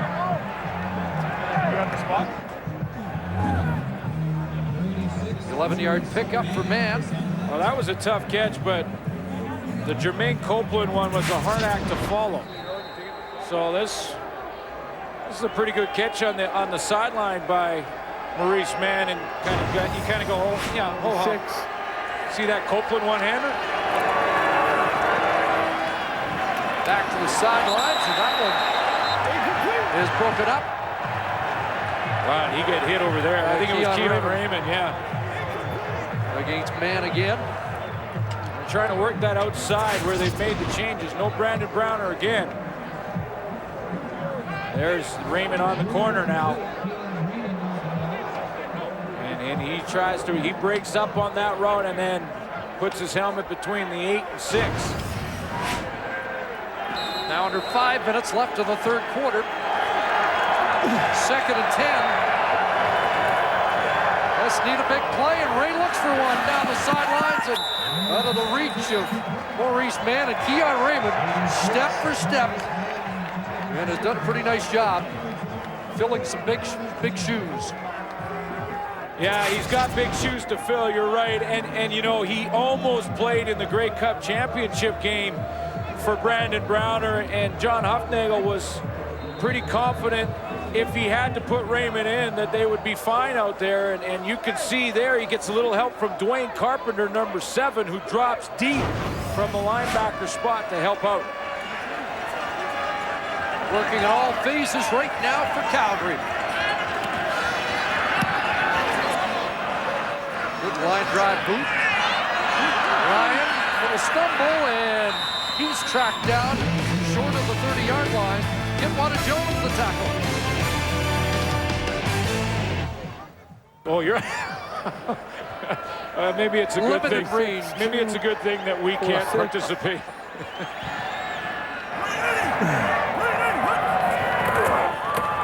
And off, and Joffrey Reynolds stacked up as he crossed the 30, short gain there. Looks like Dario Romero is starting to get a little fired up in there. I think he's had enough.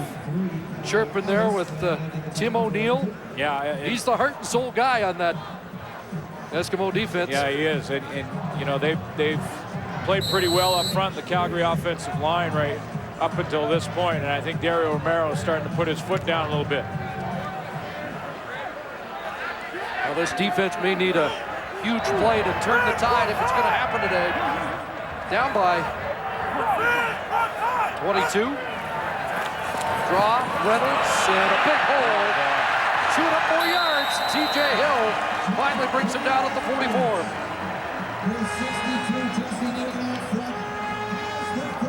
Needed one block there, and Demetrius Suplas is a guy who's going to deliver, number 67. He's right here, and he's going to come out and he's going to block on Kitwana Jones. Steps up right there in front of your screen. He gets that kick out block. You needed that first block to give you a chance, and Suplas provided it.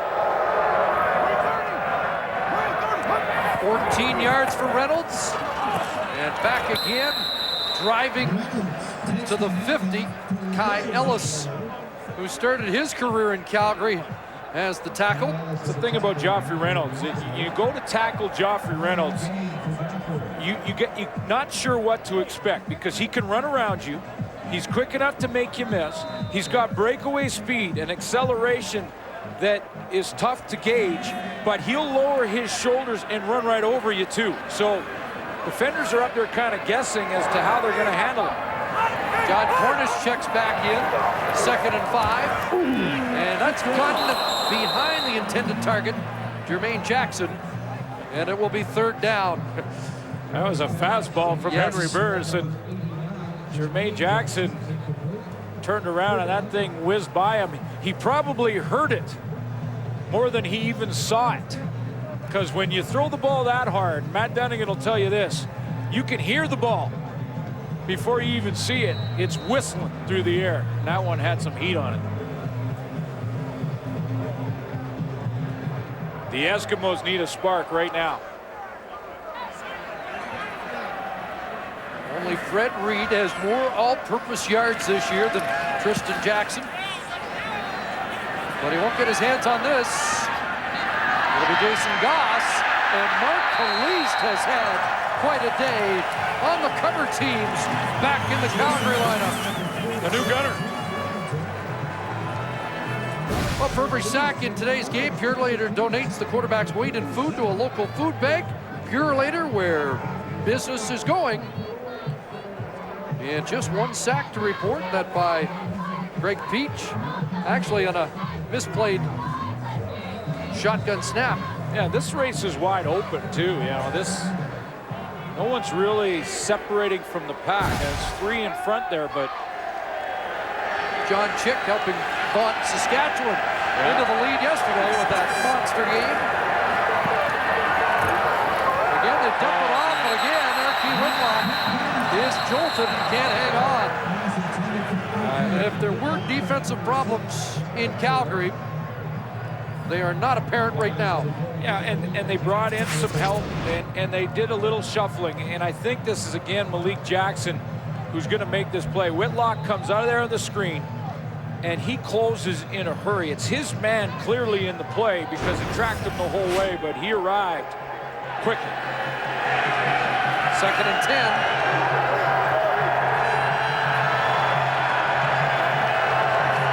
Receivers wide side. They look the other way, and Whitlock can't make that catch. His first Labor Day Classic has not been memorable. Little disguise here from Chris Jones' defense this time, and Tim Johnson in just his second start is going to line up at the line of scrimmage here, but then he is not going to come. He's going to actually drop in now. He's in a good position to take this little screen and disrupt the play. He gets some help from Odell Willis, and you can see Tim Johnson is there in a hurry. So the punt team on, and again, Calgary's going to enjoy a short field in all likelihood.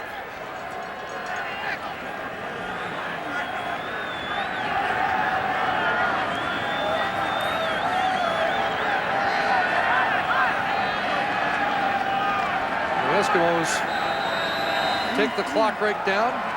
Time count violation. Edmonton, number 7.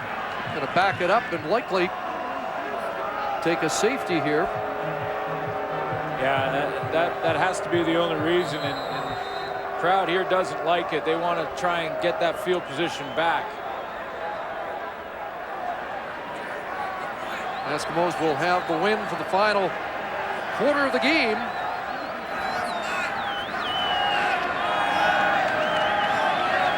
But is this out of reach? As Fontaine will try and run off a few more seconds. And Rob Cote pushes him out. And it's now a 24-point Calgary lead. Well, you know, I mean, the decision to give up the safety, you can argue, is a good one. I'm not sure you want to waste too much time, though. I mean, there was 2 plays. I mean, Noel Prefontaine could have given up the safety on the first down. I think the intention just to give Calgary's offense less time with the wind here. Yeah, with the wind, but I don't think it's a wind that's strong enough to really make that much of a difference. The time on the clock is most important to Richie Hall right now and the Edmonton Eskimos because they're down 24.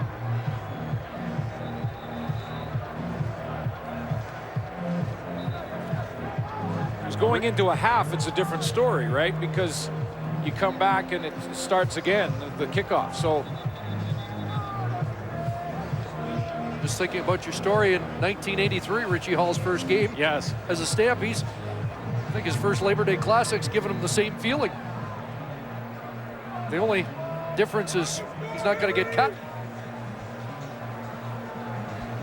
Well, not a concern this time. Yeah, his team has been down before, but you just get a sense that this Calgary Stampeders football club has a little more jump in their step after 3 quarters.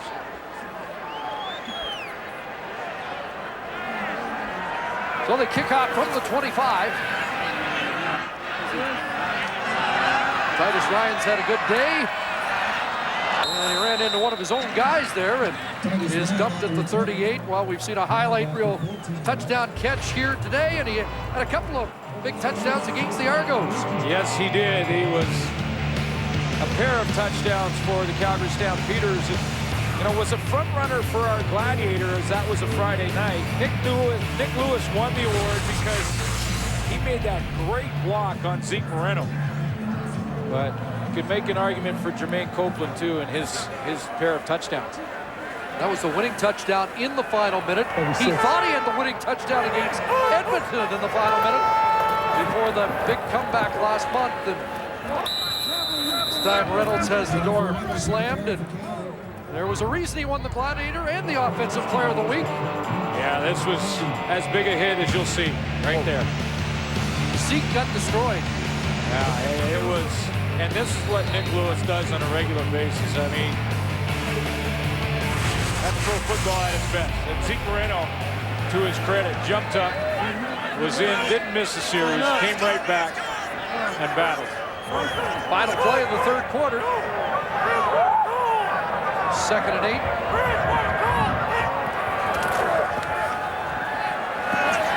And Reynolds out of the backfield makes the first man miss, and the second, and gets enough for a first down. And it's been that kind of day for Joffrey Reynolds and for the Eskimos.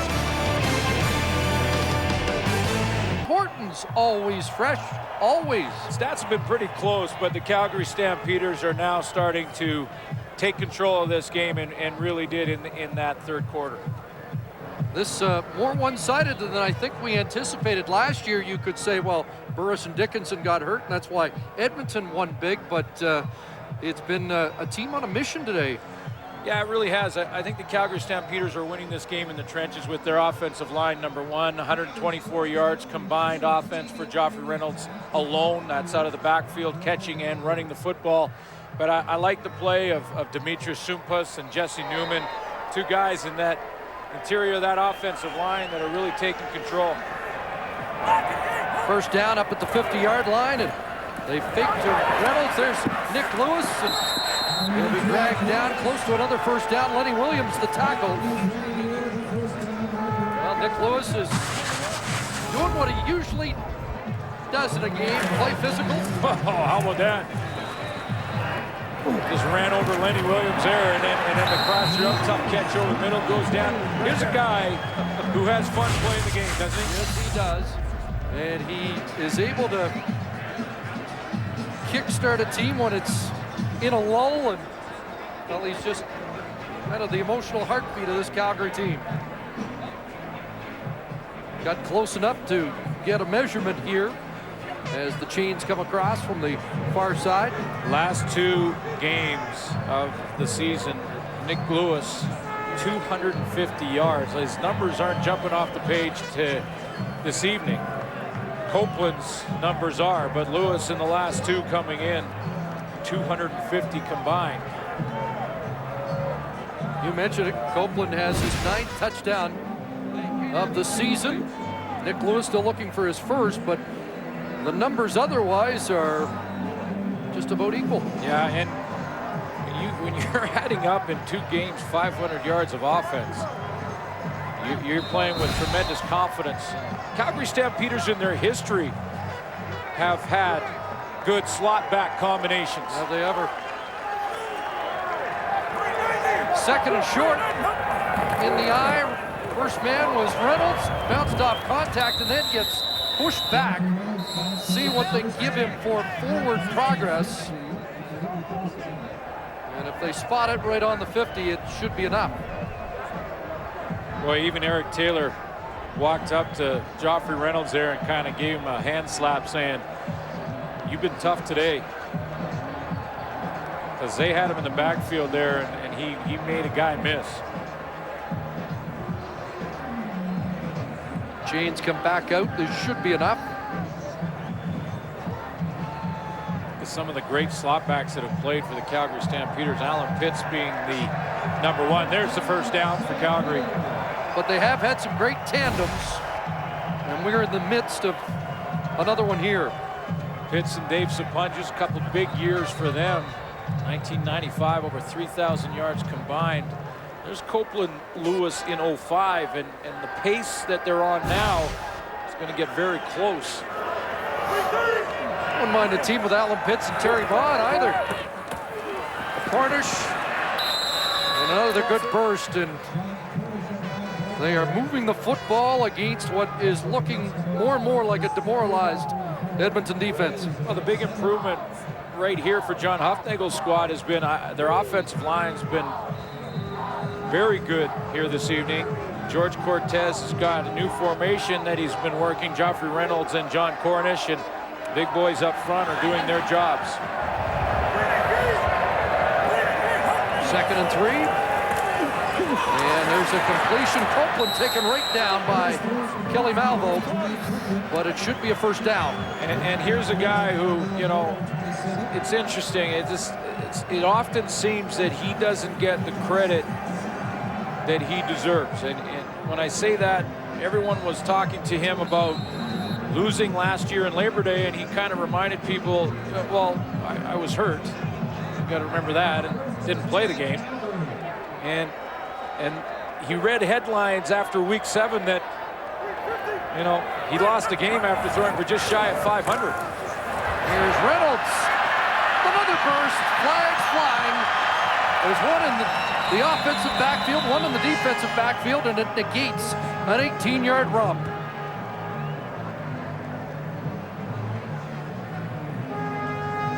The flags were thrown down the field. Looks like we're somewhere in the area of the receivers where they would be blocking for Joffrey Reynolds.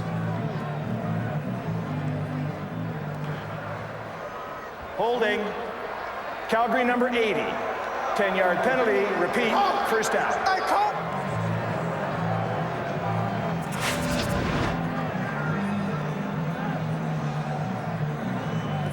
Well, it's very similar to an offensive lineman trying to block. You've got to keep your hands inside the frame. That's TJ Hill, and he got his hands outside, kind of gave him a little grab. Wasn't major, but the hands were in the wrong spot. Bring it back to the 49, wipe out a big Reynolds gain. Interestingly enough, Joffrey Reynolds, his lowest average against any team in the league is against the Eskimos. Came in averaging just over 63 yards a start, 78 already in this game. That pass sailing too far for Brett Ralph. Well, it's been a big day for Henry Burris, who continues to look for respect. Really, I've gotten to the point now where I know people don't respect me as a quarterback as much as some other guys in this league, but you look at the things I've done for my teams I've been on and what I've helped do for the league. I know I've done just as much as any other guy in this league. And, you know, media people won't respect what I do on the field, then, hey, you know, I really don't care because I play for this team in this locker room. I play for my respective team. I give my heart to the team and to the city. A little surprised by those comments because there's Reynolds again. Boy, he's having a day, and finally brought down by Elliot Richardson.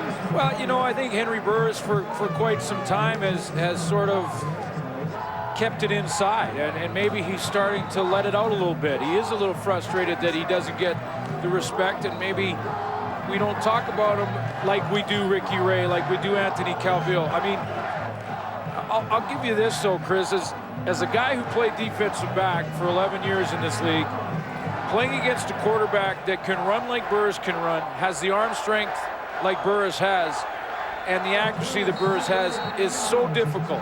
And that triple threat from Henry Burris puts him among the elite quarterbacks in the league. Being Grey Cup MVP. No question. Here's Sandro DeAngelis from 44 yards out. Everybody contributing for Calgary.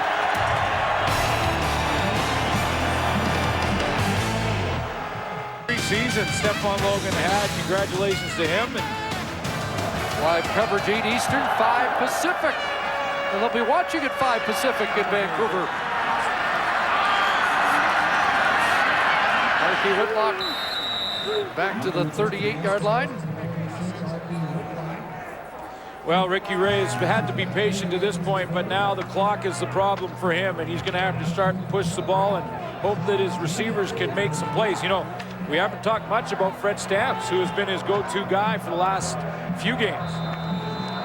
I wonder the mindset of a player who's been involved in these, when a game's getting out of reach and you know you play them in 5 days, do you have to be good in the fourth quarter to at least set a tone for the next game? Ricky Ray underneath again, and another drop. Maurice Mann, who's been his most reliable target today. Yeah, it's a good question, Chris, because I think what you do for the most part is get in the huddle. And, you know, I remember guys like Bobby Jerson and players that I played with turning around and saying, guys, no matter what happens on the scoreboard, make sure you play physically to the very last whistle so they know when they come to our house that it's going to be a physical game. 2nd and 10, and the timing botched on that as the ball was sailing past Fred Stamps before he made his cut. I think Ray wanted Fred Stamps to sit down in the hole to read that on the fly and break off his out route and just sit there, and Stamps stayed with it, and that ball just falls to the turf incomplete. Edmonton had won 4 of the last 5. But when this game is done, it looks like we've got a 3-way tie for first in the West. With BC back in the fight in the West. Yes, they are. 2 points back. Prefontaine sails it. Titus Ryan got an illegal block to spring him, and he's gone, but it's coming back.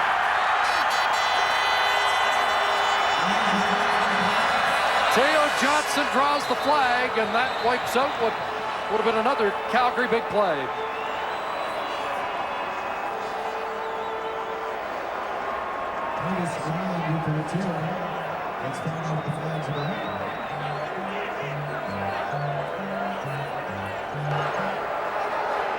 Illegal block.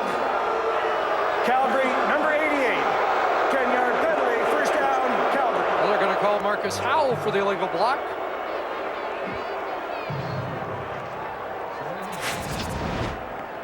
It's going to come from the left of your screen. And I thought it was actually Jermaine Jackson. So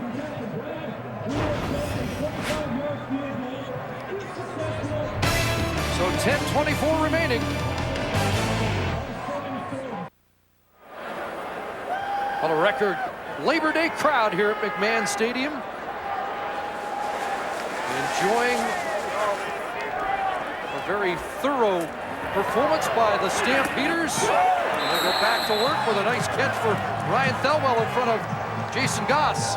Well, yeah, and a record because of the temporary seating that is put in for the Grey Cup Championship. And if you're just joining us, Scott Ackles, the president of the club, announced in the third quarter that the Grey Cup Championship is now sold out.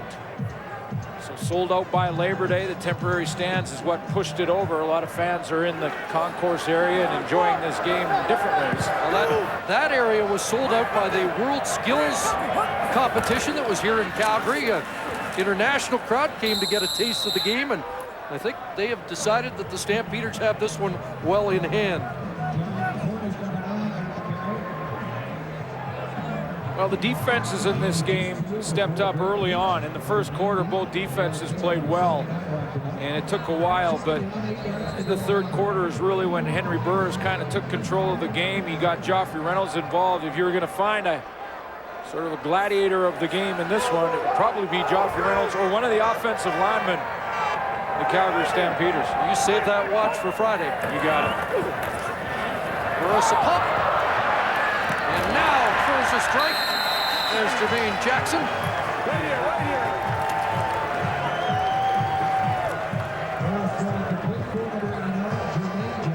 There's 3 elite quarterbacks right now in the CFL, and then a whole group of young ones who are sort of finding their way. And the 3, of course, being Burris, Ricky Ray, and Anthony Calvillo. Established veteran stars, and well, you can make an argument who's the best for any one of them. First down, nice fake, and downfield. Brett Ralph can't bring it in, and Bobby Keys was in close coverage, but Henry Burris continues to push the ball downfield. You know, when you look at the Edmonton Eskimo defense, they're still trying to find the right combination in the secondary. They've had to make some changes there, and had some open receivers tonight that have cost them a little bit. They may get Maurice Lloyd back in the middle of the linebacking core very soon. Not that Rod Davis has played poorly, but Maurice Lloyd brings that leadership intangible to the table. 2nd and 10. And he looks for Jackson again. And the timing perfect for a completion in front of Kelly Malvo. Jermaine Jackson had his problems and his challenges early on. He tripped and fell on the interception by Kelly Malvo, but he should get some much needed confidence here in this fourth quarter with a few catches.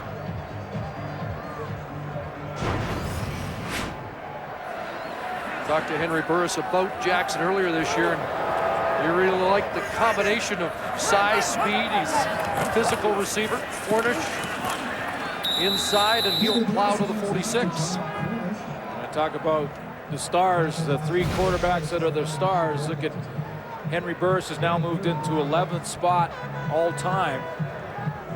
He's passed Tom Burgess here this evening with 30,380 yards. Of course, there's Anthony Calvillo just behind Damon Allen in the second hole. And Ricky Ray is not far back. So now number 11 all time. And very shortly, Ricky Ray will be right back behind him at number 12. And they're beginning into elite territory. There's a fumble, and it's vacuumed up by Elliot Richardson. And the safety steps out at the 48-yard line. Well, it looked live like Ryan Thelwell had the ball long enough to constitute this as a catch and then fumble. But let's take a look again. There he has it over the middle. Well, maybe he doesn't. You know, I'm not sure. When you look at it in the replay, does he have control? Tough to see from that angle because his body is blocking the view of the ball. This might be a better one. Looks like that ball, well, I'm not sure he did catch and fumble that. Looked like that might have been incomplete. So the officials now will conference.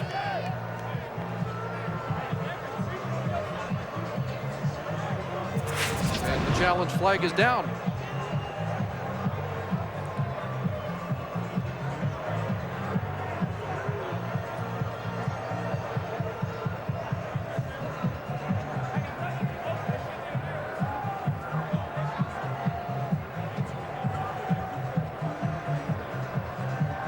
Calgary is challenging the ruling on the field of a completed pass. We will review the play.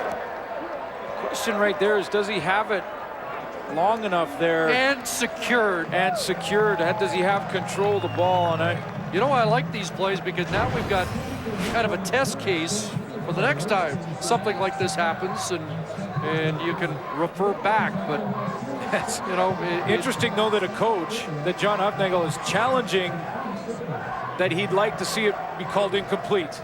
Yeah.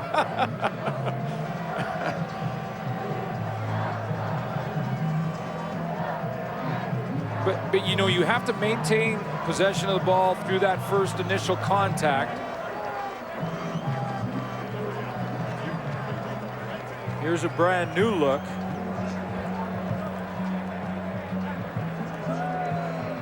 It hits his hands, and it's in those hands, but it doesn't look like he has full control as he's trying to gather it up around his hip there. That's probably the best angle, and then it's punched out. The ruling on the field is overturned. It is an incomplete pass. Yeah. It's 3rd down,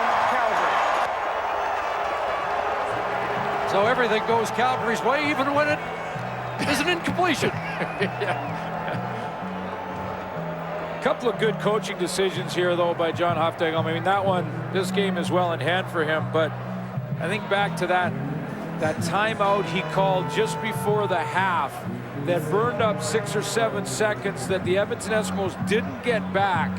Then Prefontaine missed the short field goal, and Calgary went in at halftime, only giving up 1 point in that scenario to the Eskimos. They may have another shot at the end zone if he doesn't call that timeout.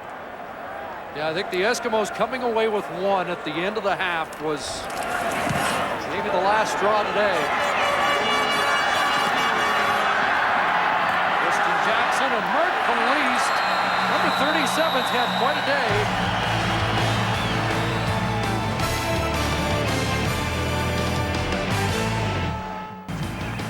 Highway number 2 and won 7 of the last 10 Labor Day Classics.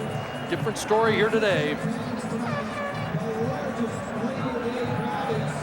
29-2. Well, and no one was really sure what the Calgary defense was going to do tonight, facing Ricky Ray and what he's capable of in the passing game. Archie Whitlock was coming off a couple of good rushing games. And there were changes on the defensive side of the ball for the Calgary Stampeders. 3 first downs in the second half, 21 yards rushing the entire game for Edmonton. And Maurice Mann had a foot out of bounds, and it's no catch. A couple of unsung heroes in this game for the Calgary Stampeders. I'd like to play a Keon Raymond at corner. The Edmonton Eskimos have not been able to exploit that change in the lineup for the Calgary Stampeders. Mann was out of bounds on that catch, so it'll be 2nd and 10. And Ricky Ray, who had 11 straight completions at one time in the game, incomplete on his last 7. Last week at the comeback against Hamilton, he clicked on his last 6 to lead them to the come-from-behind win. There's a completion, and Kamau Peterson takes a jolt from Jawan Simpson, showing his range. 25-yard pickup for Kamau. They got to try and grab yardage in chunks here. Kamau Peterson just gets in behind the linebackers. Tim Johnson a little bit shallow in his drop. Boy, did he take a wallop there.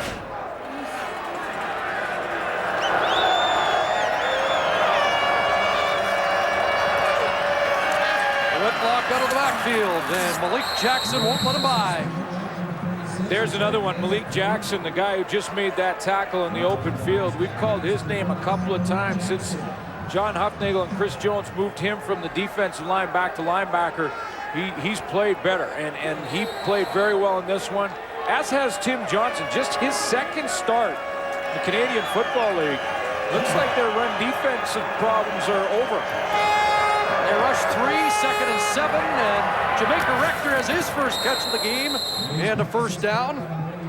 And Malik Jackson and Tim Johnson close in right there on Jamaica Rector. There they are. But you're right, you mentioned the first half how much concern there was in Calgary about their run defense. We get on the elevator and fans immediately focus right in on, can we stop the run? Can we stop the run? Well, Chris Jones had the answer today, didn't he? Yeah.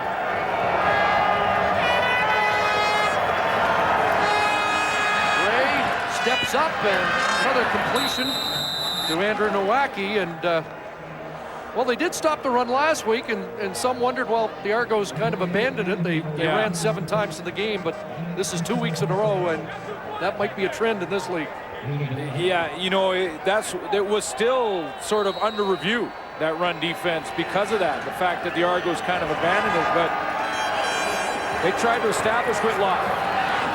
Red Stamps a catch, and Keon Raymond will bring him down at the 45. But you can't say that about Edmonton. They tried to pound Archie Whitlock, and especially early in this game in the first half, they just got 9 yards rushing out of him.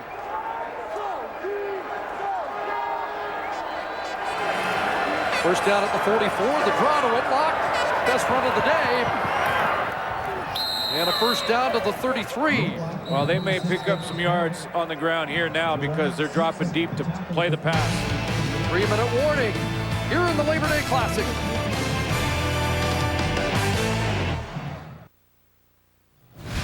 Tonight's game story brought to you by Molson Canadian. This is our beer. Jermaine Copeland is back at it. Beautiful touchdown with a one-hander.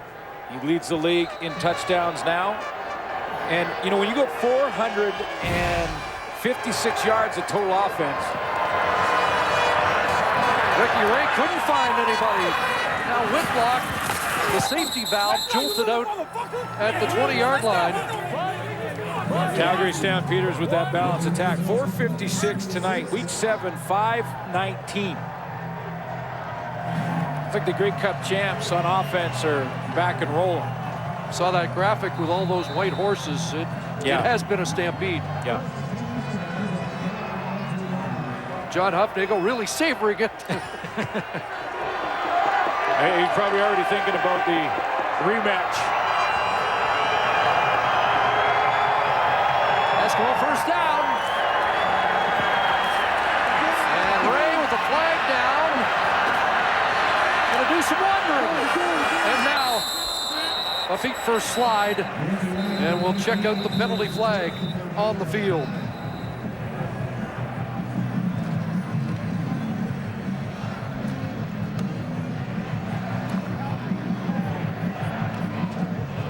You know, they're also concerned for Richie Hall. Is this equals the season series? Major foul, face mask, Calgary, number 44. Half the distance to the goal, first down. Equals the season series in that the Edmonton Eskimos, with that win in week 7, they could have come in here and won again on Labor Day. They get a big jump in the season series in points for and against. Very important. So the Edmonton Eskimos will keep pounding away, even though it doesn't look like they can come back. Yeah, down by 27. would feel a lot better if they can get 7 more off that season total. With 4 games to be played this year. Did they announce number 44 was the penalized player? Justin Phillips not in the game, so not sure who was the target, but there is a touchdown for Maurice Mann, and the Eskimos hit pay dirt for the first time on the night with 2:31 to go. And they're going to go for 2, try and get as many points as they can, and that's why. It's a series that they're concerned about, because Calgary win will equal that, even it up with 2 to play, including the rematch on Friday. We mentioned with a 3-way tie for first with Saskatchewan, half a season to go. Likely season series might come into play as a tiebreaker. Maybe between Edmonton and Calgary, or between Saskatchewan and one of these 2 teams. Sound like you've ruled out BC. Well, no, I just better get BC back in there. 2 points back. And before I'm really in trouble, yes, these tiebreakers will likely be very important when everything is said and done. Yeah. At that time, Calgary's Malik Jackson is the free man on the blitz. So 29-8. All-around effort for the Calgary Stampeders here tonight. And a reminder, Wendy's Friday Night Football continues this week. A rematch of these Labor Day Classic games. The Tiger Cats and the Argos. And then at Commonwealth, Calgary and Edmonton. And we have learned time and time again what happens on the Monday doesn't necessarily mean a repeat on the Friday. I mentioned the balanced effort from all the plays and all the different aspects of the game, offense, defense, and the teams. Mark Caliste in the coverage game with Brandon Browner out of the lineup, who's been their lead gunner. Well, Mark Caliste really stepped up, and you know, this is a chance to really lobby for when guys are picking the players of the week, offense, defense, special teams. I really hope that as the season goes on, they start to focus on some of the cover men too. Mark Caliste has had a heck of a game tonight in that respect, and that's sort of something that's kind of overlooked. We always look at the returners first, sometimes field goal kickers, but boy, it's important to have a good cover team. And remember, Tristan Jackson is the returner in this one. A little fire drill going on here because the hands team on for Edmonton, expecting a short kick here, so Calgary can call a timeout to get organized, get the right complement on the field. Well, again, you know, the Edmonton Eskimos looking for as many points as they can, and why not give it a try? Although if they give up field position, Calgary can go ahead and try and add to the lead. It can work the opposite way. Prefontaine puts it up for grabs, and anybody touch it? I don't think so. The flags all indicate that kick out of bounds. Nick Lewis was in the neighborhood, and a couple of Eskimos were close, but I don't think anybody made contact. And at the bottom of the pile, Nick Lewis may have been shaken up. Yeah, that's the concern more than anything. And I know points for and against matter, but boy, when the game is well in hand, you just. Illegal kickoff out of bounds, Edmonton number 7. We have interference, Edmonton number 44. Second penalty is declined, becomes Calgary ball, first down. Yeah, that's the hit on Nick Lewis. Before the ball got there, and Mark Rostelli unloaded. Lewis is okay. He's dished out a few of those, and when he is on the receiving end, he's usually up and back in the play.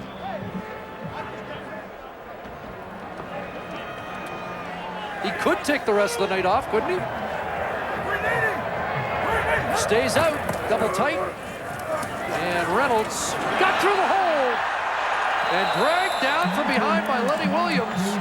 Another big burst by number 21. I guess there's 2 ways to look at it. It's been a great performance by the Calgary offense, but there are still some concerns, I'm sure, on that defensive side for the Edmonton Eskimos. They've got to find a little bit better run defense. Got to get the right combination in the secondary. I know Maurice Lloyd will help. He returns to the lineup at middle linebacker.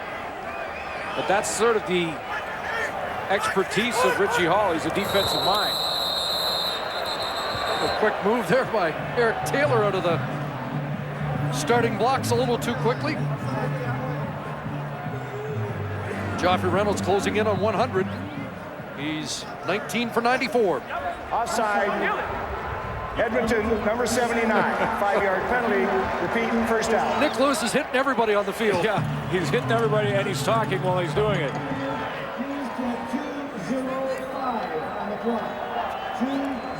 Next carry should put Joffrey Reynolds over 100.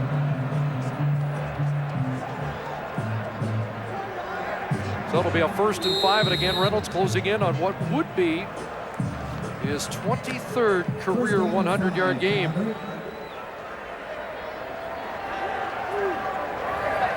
And they beef up that line with Teo Johnson at one end. Reynolds straight ahead, and at the 25 he gets 2 more. Want to say happy birthday to Ryan Moyer, who helps us out with stats, celebrating his 20th birthday. It was a long time ago for a few other guys up here in the booth. Oh, I like the play of this whole line, Chris. You know, Jesse Newman got off to a slow start. I think Chris Schultz probably loved this game. He loved watching those guys perform up front.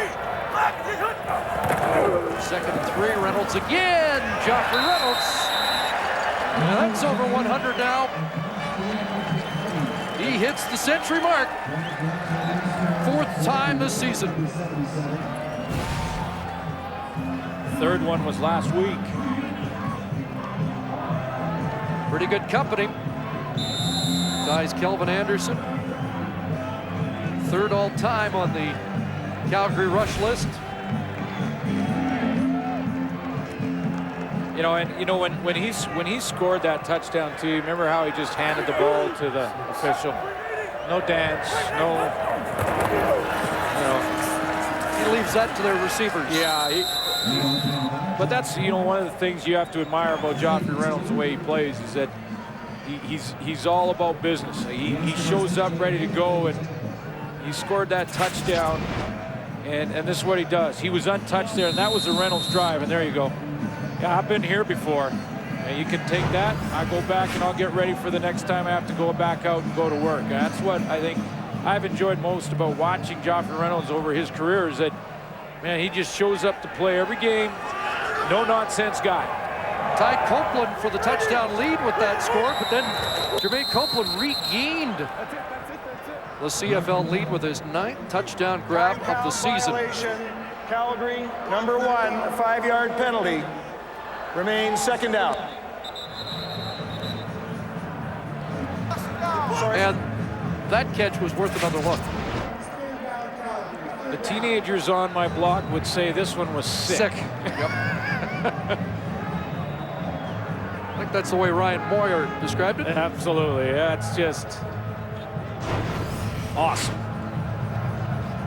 You know, and again, it's all about confidence. It doesn't matter the sport. You know, you've seen, Chris, I know when you cover the National Hockey League, and when a hockey player is on a roll and confident, it seems like he can do no wrong. It's the same in this game. You know, when you get on a roll and you feel unstoppable, you can accomplish some pretty special things, and Copeland is in that zone right now.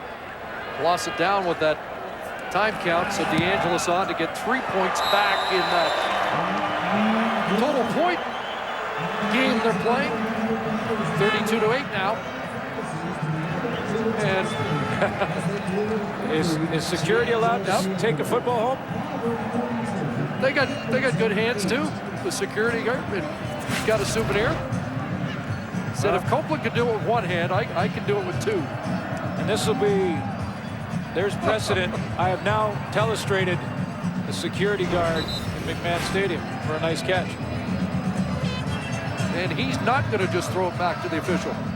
Not quite Jermaine Copeland-like, but a good catch nevertheless.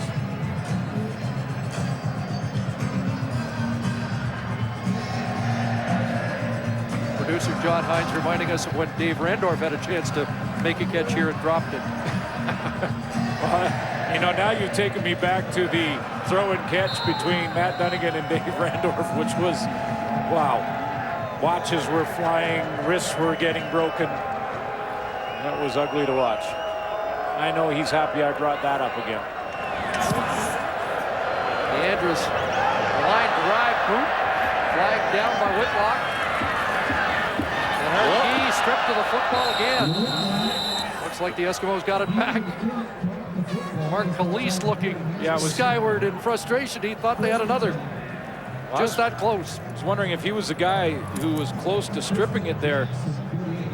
Well, he's playing 60 minutes, isn't he? Again, you know, as a matter of fact, I believe that Matt Dunnigan is one of the guys who picks the offensive, defensive, and special teams players of the week and Canadians. And I hope he's looking at cover guys, because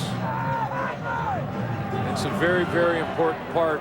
No, you make a good game. point, and if memory serves, I don't think a cover guy's won yet this year. But I don't think so. Derek Doggett's had a few outstanding games for Winnipeg. Jason Araki, who got a game ball for the BC Lions on Friday night. Another. Well, it's tough to track. You know, your attention is drawn to the returners, and if a field goal kicker has a big game or 5-for-5 type game, then obviously you see the points in the score sheet. But it's tough too. It's a tough job, because when you're covering kicks, it's a 40-yard brawl, and then you got to make a tackle in the open field. 15 seconds left. Whitlock straight ahead, and Devon Claybrook's there. And well, we hope for the same entertainment and shootout we got on August 13th. Obviously, it did not happen today. And the Alberta Season Series even at 1 win apiece. And they say so far 37,000 sold. Commonwealth Stadium. Can't wait for the rematch.